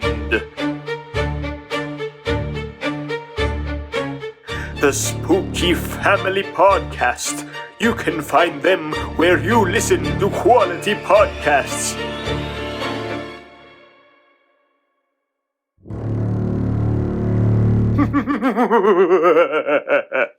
Do you remember where you were at when you first heard about the events that happened on September 11th? Yeah, I was actually sleeping and I woke up to a phone call. Someone told me to turn on the TV, and that when I turned on the TV, it was right when the second plane hit. So it was pretty scary. That's pretty much exactly how mine went too. How was that? Yeah. Yeah, but I did turn on the TV and see the second plane hit. Since September 11th, 2001, and today's world, how has your view of the world changed? Well, right after, I was amazed at how everybody came together. But since then, it's like only when something catastrophic happens is when people pull together. But since then, it's like just division and everyone's tearing everybody apart, and it really sucks. Yeah, and I think we need something good to bring us together, not something bad. I agree. Totally. I don't even know how to put that even better.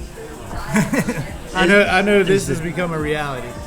There you go. Yeah, definitely. Is there anything that you would want to say to any first responders that are listening to Here to Chew Bubblegum? And I'm talking about firefighters, EMS, police officers. We do have all those that are fans and do listen. Yeah. Is there anything you would want to say to them? Thank you for all your service. Thank you from the bottom of my heart. Yes. We appreciate you. Thank you. Certainly can. I was in an oil refinery south of New Orleans, and when the news hit, I was building scaffolds, so I was with a scaffolding crew.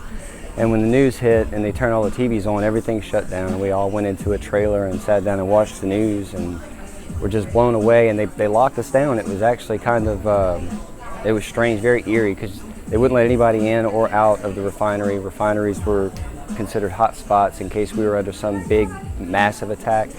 And so that was very eerie. We were finally able to leave about 7 hours after our shift ended, once they realized that the attacks were pretty much over. So, but yeah, it was, that was something else. Is there anything you want to say to our nation's first responders? To the men and women that do the things that I and many others could never put themselves even close to the same mental preparation or physical preparation to take care of, and you do it day in and day out. You don't ask nothing for it. You know, you're not looking for praise. You just want to get it done because that's how your heart is, and I know it and I feel it, and we love you and we thank you. If it wasn't for you guys and gals out there doing that kind of stuff, then who knows where the world will be.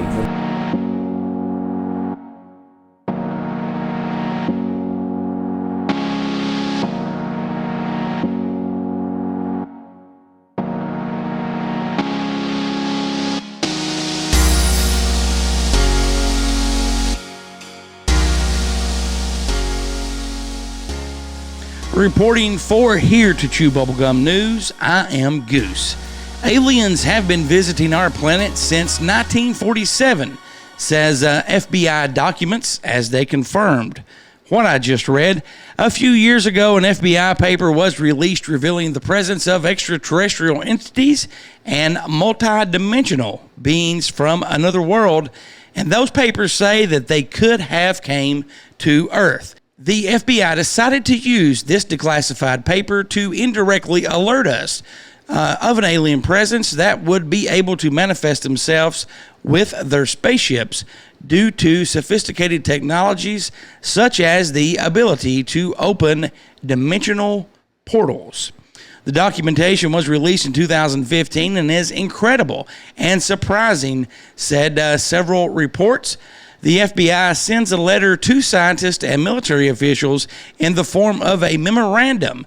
This alien species that has visited our world since 1947 is a gigantic race from another space-time dimension. For the record, that year corresponds with the famous events of Roswell, New Mexico, where a suspected spacecraft crashed in July 1947. Many UFO researchers and former U.S. officers who saw the Roswell UFO crash believe that extraterrestrial entities are flying across worlds, that they were attracted to Earth because of Hiroshima and Nagasaki atomic bomb blast. The other alien races from other planets have also been drawn to the atomic blast. The document that they were released is also known as the FBI document 6751. Mysterious green lights filmed by multiple Texas residents spark UFO speculation. Never seen anything like this before. Multiple people in Brushy Creek area of Austin, Texas reported seeing and filming UFOs in the form of an unusual grouping of green lights in formation in the night sky last week. Area resident Gus McGivern and his friend Karl Gomez were out walking around in Round Rock, Texas, when they captured the footage of the mysterious UFO. In real life, when you see it, it's a lot brighter than it actually is, Gomez told Fox 7 News. Another woman, Emily White, said that she and a friend saw an odd grouping of lights forming a circle in the Texas sky while they were out going for a walk. We stopped for a few minutes and were kind of mesmerized by it. It was almost like a ray of yellow-green lights, is what White told KXAN News. I've never seen anything like this before. They were really silent, too, and not really moving. Yeah, I know that's crazy. None of the eyewitnesses of the UFO sighting have come forward to have an answer for what they saw. White also told Fox 7 News it was mesmerizing. A NASA spacecraft set to intentionally crash into an asteroid to help save Earth. Yes, you heard that correctly. No, this is not a Bruce Willis movie. NASA will use a spacecraft later on this month to test a planetary defense method that could one day save Earth. The double asteroid redirect test spacecraft, otherwise known as DART, will be used as a battering ram to crash into an asteroid not far from Earth on September 26th. The mission is an international collaboration to protect the globe from future asteroid impacts. While the asteroid poses no threat to Earth, this is the world's first test of the kinetic impact technique using a spacecraft to deflect an asteroid for planetary defense. NASA said last Thursday that in November 2021, a SpaceX Falcon 9 rocket launched with DART from the Vandenberg Air Force Base in California. The head of NASA suggests that UFOs could be alien technology.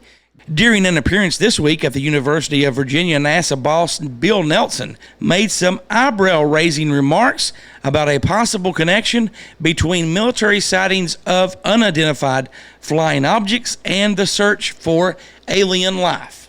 I've talked to these pilots, and they know they saw something, and their radars locked onto it. Nelson told the crowd at the university, which is where he got his law degree, and they don't know what it is, and we don't know what it is.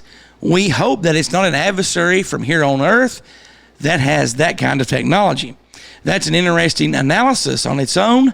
It's so large, I can't conceive it. Nelson also went on to say that alien civilizations could be found in a parallel universe. Now, there are even theories that there might be other universes, Nelson added, and if that's the case, who am I to say that planet Earth is the only location that has any life forms and that is civilized? Obviously, Nelson isn't claiming to have any specific information. It's also not the first time Nelson has made claims that he's almost certain alien life is out there somewhere. For Here to Chew Bubblegum News, I am Goose. Do you remember where you were at when you heard about the tragic events of September 11th? I absolutely do. I was actually working for American Airlines. Really? Yep, I was, the building I was working in was just south of the airport, and was my kid's dad's first day on shift as a firefighter in Texas, and he was watching it. We had a little TV from one of the guys that worked nights. He pulled a TV out. We were watching everything live, watching it all go down, and definitely was interesting. You know, we were all talking about it and knew that there were American Airlines planes that were involved. And then we got released from work early, and driving through the airport, it was like a ghost town. I have never seen the airport so quiet. Now, is there anything that you would want to say today to any first responders, be it fire, EMS, police, families of the victims of 9/11 that you want to share with us? Please feel free. Never forget. Yeah, I was a sophomore in college, and I had a morning job. I was working 6 a.m. to, noon or whatever, and then class in the afternoon. But I remember being woke up by my guy on the couch at the time. Dude, something hit the World Trade Center. And we were kind of all just sitting there in awe. And then I had to drive to work, and there's this overpass right before I used to get to my old job, and I was sitting at the stoplight listening to the radio when the second plane hit the second tower. So that'll be burned into my memory for, eternity. That's okay. Now today is September 11th, 2022, and I'm here to Chew Bubblegum. We've been talking about September 11th, 2001, and I'm here with flock member Purple Princess. Do you remember where you were at on September 11th, 2001? I was actually in Milwaukee. It was morning. My friend from California was staying with us at my friend's house, and he woke us up. And then I moved back down by my parents because they've worried that I was going to be being in a big city. So, is there anything you want to say to our nation's first responders? Thank you for everything. It's something I could never do. I just pulled up on a drilling rig to do a mud check, and I walked in Till Pusher's shack, and it just came on the TV that the planes hit the towers. Is there anything you want to say to our nation's first responders? I can't imagine what you went through that day, and I'm eternally grateful for everything that you go through every day. Thank you for your service. American girls, American guys will always stand up and salute. We'll always recognize when we see old boy fly. There's a lot of men dead, so we can sleep at peace at night when we lay down our head. My daddy served in the army, where he lost his right eye, and we flew the flag out in our yard till the day that he died. He wanted my mother, my brother, my sister, and me to grow up and live happy in the land of the free. Now this nation that I love is falling under attack. A mighty sucker punch came flying in from somewhere in the back. Soon as we can see it clearly through our big black eye, and we lit up your world like the 4th of July. Hey, Uncle Sam put your name at the top of his list. The Statue of Liberty started shaking a fist, and the eagle will fly, and it's gonna be hell. You hear Mother Freedom start ringing her bell, and it feels like the whole wide world is raining down on you. Brought to you courtesy of the red, white, and blue.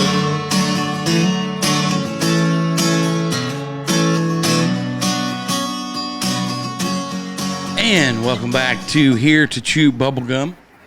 We're here. I had a glorious break. I hope you guys did too. Nope. Well, our break was interesting. Yes, I saw that. Another puddle. Okay, so real quick, can we talk about the puddles for a second? Yes. Because holy fuck. No, and Darian, I don't think he knows about the puddles, so you can explain those to him. So the puddles started 3 months ago? 2 months ago? I'd have to look back and see when the first one was. I made a video about it on Short Farms. Anyway, this is now puddle 14. Puddle 14. They're massive amounts of water. They're not leaking from anywhere. None of our pumps. Like, we ruled out all of like this reality process or cause of the puddles. Okay, Right. It's not coming from the ceiling. It's not our fridge fucking leaking. It's not our sink. Like, it's not anything like that. So this is puddle 14. The night of Flockfest on Sunday, there was 2 puddles in our house when we went in, and our blanket from the couch was in front of the door so much that I couldn't open the door. Like, it was like something was laying in front of the door. Yeah. And then when Paul was here and Dirtydan saw one fucking form into a hollow circle, I have pictures of that one. So this is now puddle 14.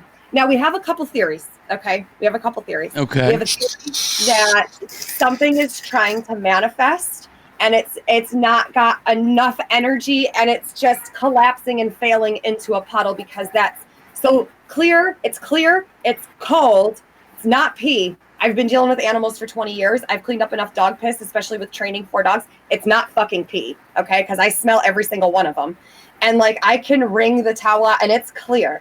It's clear, cold water, and it's a Clean, clear, cold, clean water. The reason it's dirty is because I have 4 fucking dogs and my floors are gross, right? It takes a towel and a half and a whole fucking chunk of paper towel to like clean this up. It's a lot of water. And so this is now puddle 14. So I think it's just ghost piss. You said it wasn't pee. You said it wasn't dog pee. Do you know if it was ghost pee? So the other theory that Jess has is that something is trying to send a message, that this is a message, right? Watch the water, a message in the water. Water is conductive, it's energy, right? Like all that, I'm here for it.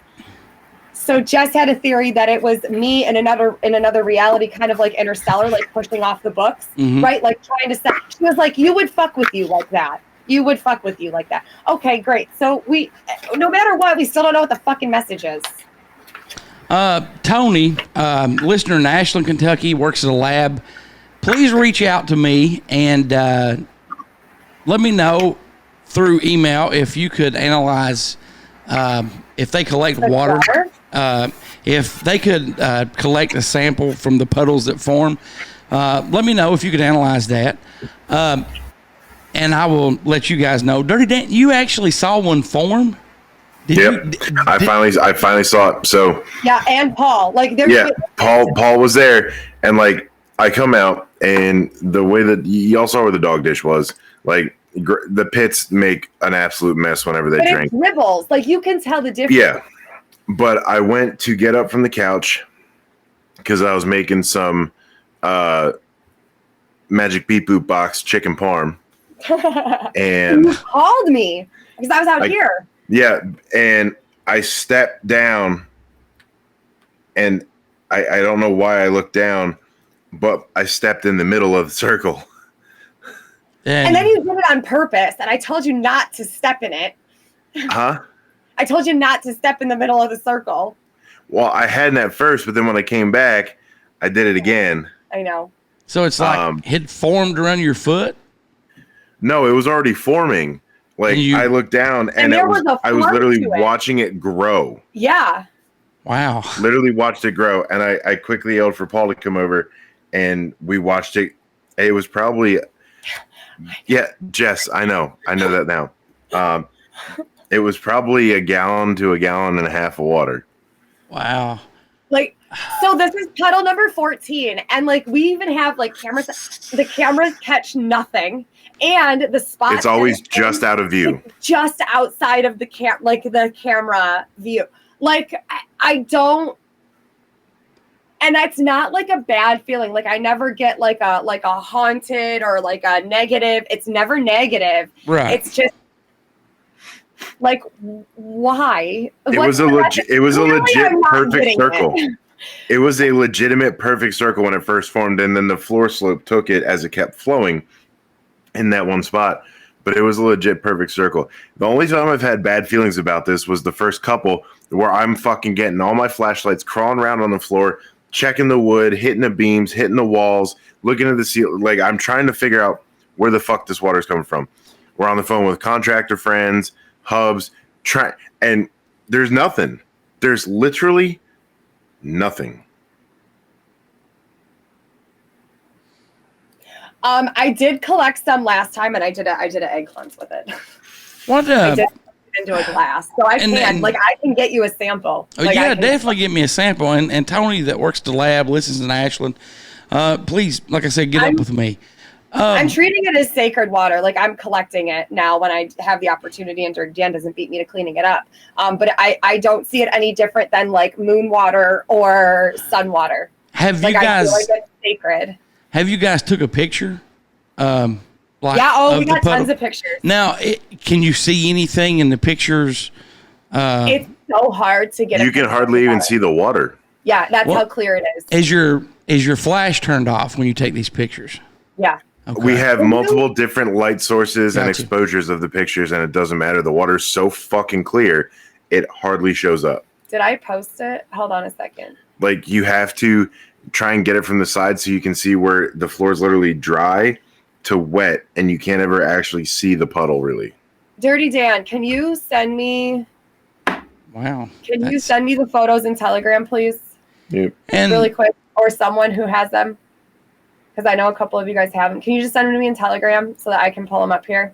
Do you know a little bit of background about before the house was there? About what? So the house was put in 2018. It's Right. a modular.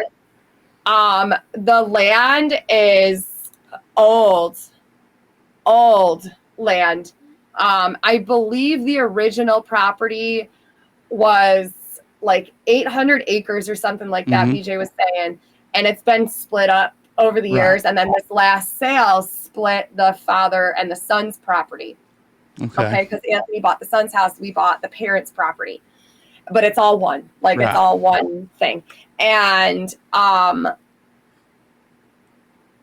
look in the pond for something. That was the next pond. Like I have to go out to the tree. Like I feel like that's meant. I'm going to go out to the tree because it overlooks the pond. But yes, so that's like there was an old feeder here. This used to be an old cattle field. I mean, there's 2 people buried on the other property. It's a grandparent and a 2-day-old, a baby. But that's like, I don't know the history as beyond that. And I'm struggling to like pull stuff for it. Right. I was thinking too, farther than that, for like, back to the Civil War days, if there's any info on it, if anything happened there, or there was some. And Here, let me show you. You guys got the Bluegrass Army depots not too far from you, right? As well. So, yeah, we know internet. Yeah, well, and there's a new thing I stumbled across on, or stumbled up on, is that there's a lot of tunnels under Richmond that lead to the Army base that go all over Richmond. I don't know if you can see, but like here's the center. Okay. I actually can see that. Here's the water. And it looks like on that's a lot of water. Yeah, it looks like on the right side too. There's like an outline going up. Yeah. Huh. You see it? Yes. Yes. So this is like it was here, and then the slope of the floor started taking it this way. Right. But right at the top is where it was coming out of. Right here. That dark spot. Oh, right here. No, the dark spot in the wood. I'm putting it on my screen like you can see it. Yeah. To the left. No, stop. Go back to where you were just. Stop. Move just a smidge to the right. Too many smidges. Down just a hair. Oh my God! Is it the right there? That dark spot right next to that mouse was where it came from. I don't know. I don't know. I mean, it's just. That's what's your thoughts on that, Darian? 14 I mean, I don't have magical knowledge. I don't know what you want me to say. I know that, but Darian, well, I mean, don't know the secrets of the universe. Well, you used to live in a house in Hyman that you didn't like, and you said you wouldn't live in again. I mean, I saw a ghost, yeah, but right. I don't know how. Now, was it black though, like a black shadow figure that you saw? I don't know. That was like over a decade ago. Yeah. That's very interesting. Yeah. I will let you know if the guy gets back up with me, works at the lab, and says he can do a sample. That's a good comment from Penny. I have. Our realtor. What was her response? Got all the information she could out of the realtor of the property, whom did both, and that chick was the worst fucking person to ever have to deal with. But so it's not. The information we have is limited, but there's nothing that points to it. Okay. And like this is the most consistent back to back that they've been. Like usually there's a couple days or like a week. There's even been a couple weeks in between puddles, but since Flockfest, we've had a puddle every single day. And just to go off Paul's comment right here. Flockfest was 2. So it's 14 puddles, 13 instances. Yeah. Paul, as I'm bringing the camera up on my phone here, the puddle started right behind the back of the chair going down the hallway. Like, could not see it at all. Yeah, they're just like if they're on the other side of the island, then the camera doesn't catch it. You could always go to the county clerk's office. She needs to anyway. I mean, you can actually go for free. There should be a little room off to the side where you could look up like a deed for your property, and it would tell I have you. the electronic version of it. Well, and it used to be a church. A church owned this property. Really? And then they sold it. Mm-hmm. Now that's very interesting. It was labeled as a church, I think, to avoid property taxes. Okay. Huh. That's I paid the $2 to pull the fucking. And I'm trying to avoid road taxes, so hurry up with that quest, please. Well, I mean, you can go there and do research, like I said, for free. I mean, if you get copies of them, they charge, but you can like pull up your deed and be able to see where the other owners were, and it'll have all that listed, and that's a church. That's left me kind of speechless. Yeah, totally, Jess. That's definitely an important bit of information. Are you guys willing to have someone investigate it? Yes. That's a good question. Yes. That is a very good question. Holy Waters. What's up, Emmy? It's me. I know. See, and that's the one that I resonate with most because I would fuck with myself like this. You would do some dumb shit like this to fucking give me a heart attack that I got water pouring in my damn house. When it's sunny outside and dry. I love you. That's the other thing. The puddles never come when it's wet when it's always sunny. You see this light on this face? It's all natural sunlight. The curtain's open. She's been called crazy. She's been called a cult leader. We call her Rebecca. and you're listening to Here to Chew Bubblegum. We'll return after these messages.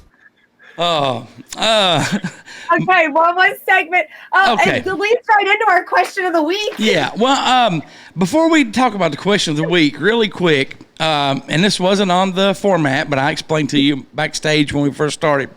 January 1st, 2023, the state of Illinois are implementing their criminal justice reform law, which means basically certain suspects charged with certain felonies, such as aggravated battery, aggravated DUI, aggravated fleeing, arson, burglary, drug-induced homicide, intimidation, kidnapping, robbery, second-degree murder. Yes, you heard that correctly. Second-degree murder and threatening a public official. You will be released without bond to go on your merry way. That way, if you get caught kidnapping the person, you get out.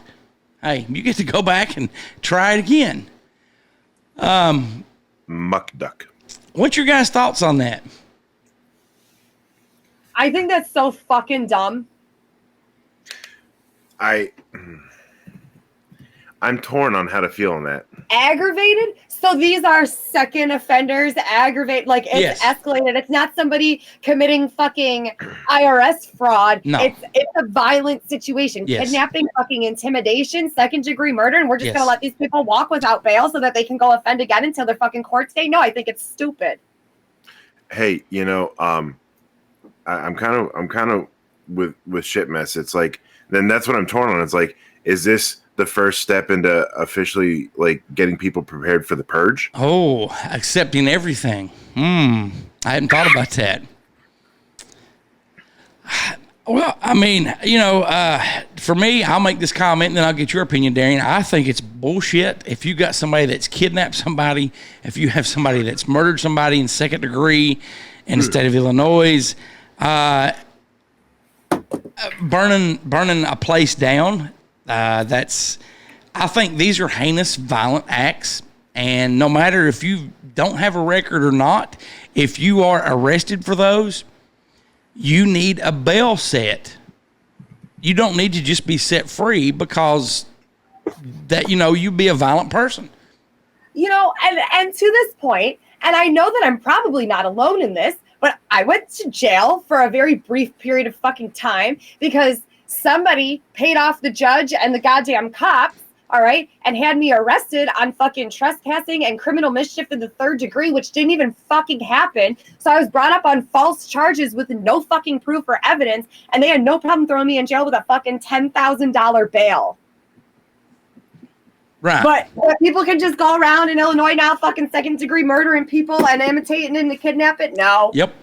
No, I do agree that we're trying to fucking normalize all this shit, just like all the bullshit that's going on in the schools with the fucking litter boxes and the dog leashes. I'm so over Muggle Land, it's not even funny. Also, if you are, you get a ankle monitor, and you have to be in violation of the bail for 48 hours before they can look for you. So you can just leave the town, city, whatever, 48 hours before they can come for you. To answer your question, shit mess. No, if that is if you've never been charged with anything and you're charged with one of those, you get out. You'll probably be the officer home. No bail whatsoever.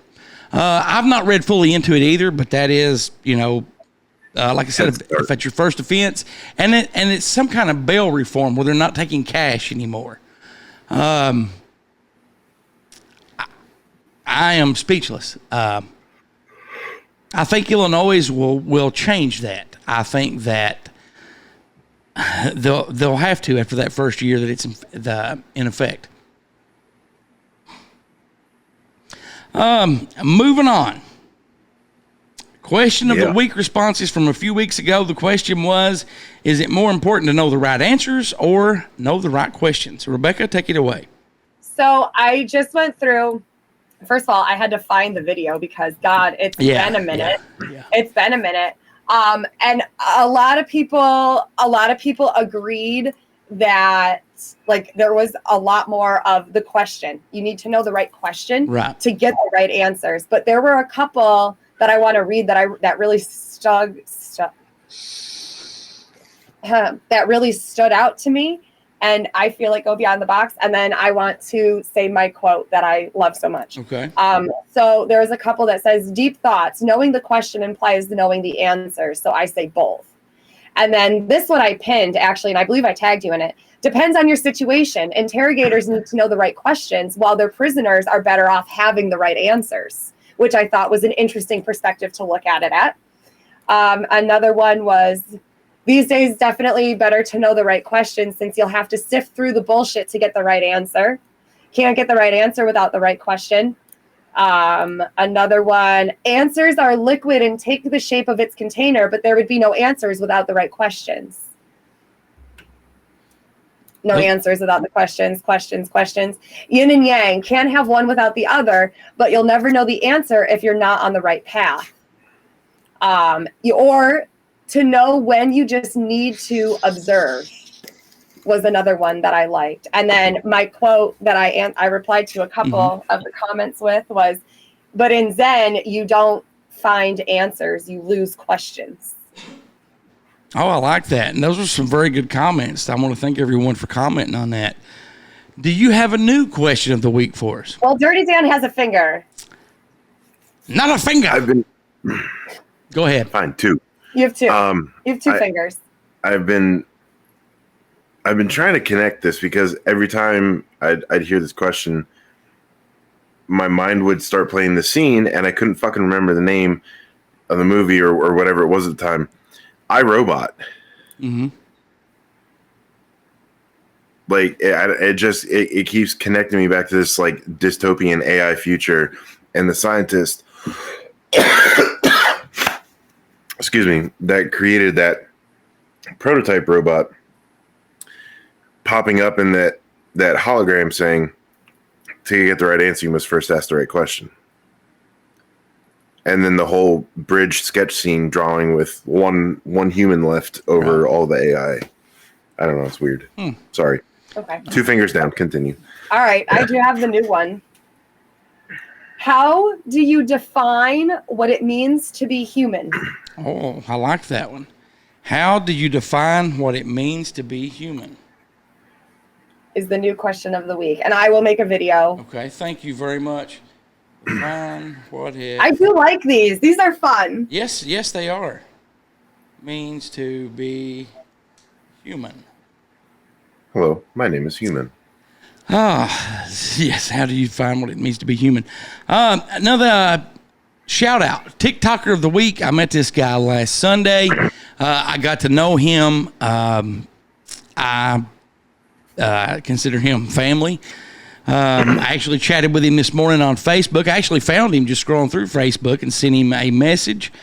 Also, I want to apologize because some of the pictures that I took and that was sent to me, and there was one of them with this guy, they would not fit into the editing program that I made that I uploaded on TikTok, but those will be coming soon in the YouTube video.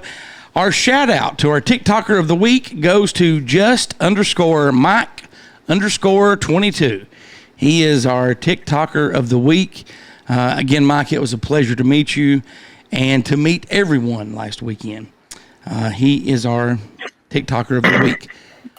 Also, I have a little more time on my hands now, and sometime soon, I don't know when, I will be going on the Here to Chew Bubblegum TikTok and having a live event talking about whatever.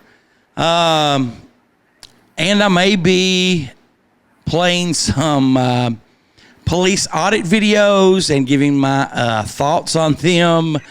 I may share some secrets of law enforcement that may help you get out of a traffic Can you ticket. please let me know when this is happening so that I can drop it in the Telegram, because I'm sure a lot of other people want to join too. Yes, definitely, definitely, I will. Like I said, I may also be giving some secrets on how to get you out of a speeding ticket or something like that. I will be doing that very soon. Again, I have never went live on TikTok, so that will be a first for me. That's not true. Well, yeah, well, you know what I mean. I mean, as far as me being here in the studio or wherever, If you know, doing you know. it live. If you know, you know. So, people in Eastern Kentucky still need your help. If you want to contribute to the flood victims, you can check out teamekyfloodrelieffund.ky.gov. Be sure to check out upcoming episodes of Reading with Rebecca, Cooking with Dirtydan, and The Shipwreck Show. And the Here to Chew Bubblegum website is up and running. I will be adding a special subsection entitled Flockfest 2020, where we'll be posting pictures. 2022. Coming very soon. 2022. Coming very soon. 2 fingers. On the Here to Chew Bubblegum website. Dirtydan, take it away. So as always, be sure to go check out and support some friends of the show. We got DJ Nikki of Carbon Capture Shield. You can check them out at carboncaptureshield.com, see everything they're up to and the huge progress they've made over in Africa currently. Goose's favorite to say, Till Valhalla Project, spread the message, spread the awareness. Spread the word. He got better. He's been practicing. And don't forget, especially in a crazy time with states making shit happen and allowing shit to get away, coming up with like Illinois, Adventure with Purpose. You can check them out at adventureswithpurpose.com. Check them out on their YouTube. I know it was a highly publicized one. The whole Kylie Rodney thing came out. They literally dropped what they were doing, turned right the fuck around, drove, and they were the ones who found her. Yes, they were. They had 10,000 hours of law enforcement and community looking, and they did the exact opposite of what they did. They actually got information. They followed it. They found her. They brought that entire family and community a good bit of closure. So go check them out, YouTube, Adventures with Purpose, or the website adventureswithpurpose.com. And for 3 more weeks, what I've been doing since episode 1, I'll be giving shout outs to these people you're about to listen to. In 3 weeks, when we cross over to episode 100, I'm going to change it up a little bit. I don't know exactly how, but I will change it up. But I want to thank Karl and give him special thanks for all the voiceover work. Be sure to check out and support friends of our show that have their own shows. I'm talking about CK and Uncle Bill over at deadpit.com. Talk Junkie with Justin Perkins. You can also hear Retro Cult with Justin Perkins. Jordan Brad of Down the Holler. Elliot Gertie and Beagle of the Spooky Family Podcast. The Mountain Mysteries Podcast with Chris Sloan. And if you're a fan of Cronkite, you can now hear him, Snowman and Large Marge over at Paranormal Trucker on YouTube. And our buddy John Marshall. He is the host of Beyond the Paranormal Podcast, which you can watch on Facebook every Tuesday night at 8 p.m. If you want to awaken more, be sure to check out Rebecca Short on TikTok and Twitch. That one will be staying there. That'll do it for this week. Before I close it out, Rebecca raised her hand. Please, by all means. I just shameless plug. The Shipwreck Show, we are officially on our new nighttime time. So it's 9 p.m. Flock Standard Time at night, Tuesday nights now. We switched from the morning show to the night show. And it was a great show this week, and I encourage everyone to tune in. I will add that at episode 100. Mike, you're very welcome. Darian, thank you for coming in. Is there anything that you want to say before we close things up? No. Okay. You are welcome back anytime. Please come back. You're one of the most smartest people I have ever met. That'll do it for this week. We'll see you next week, and until then, so long for now. Maybe I'm not leaving. Maybe I'm just going home. Bye, Flockers.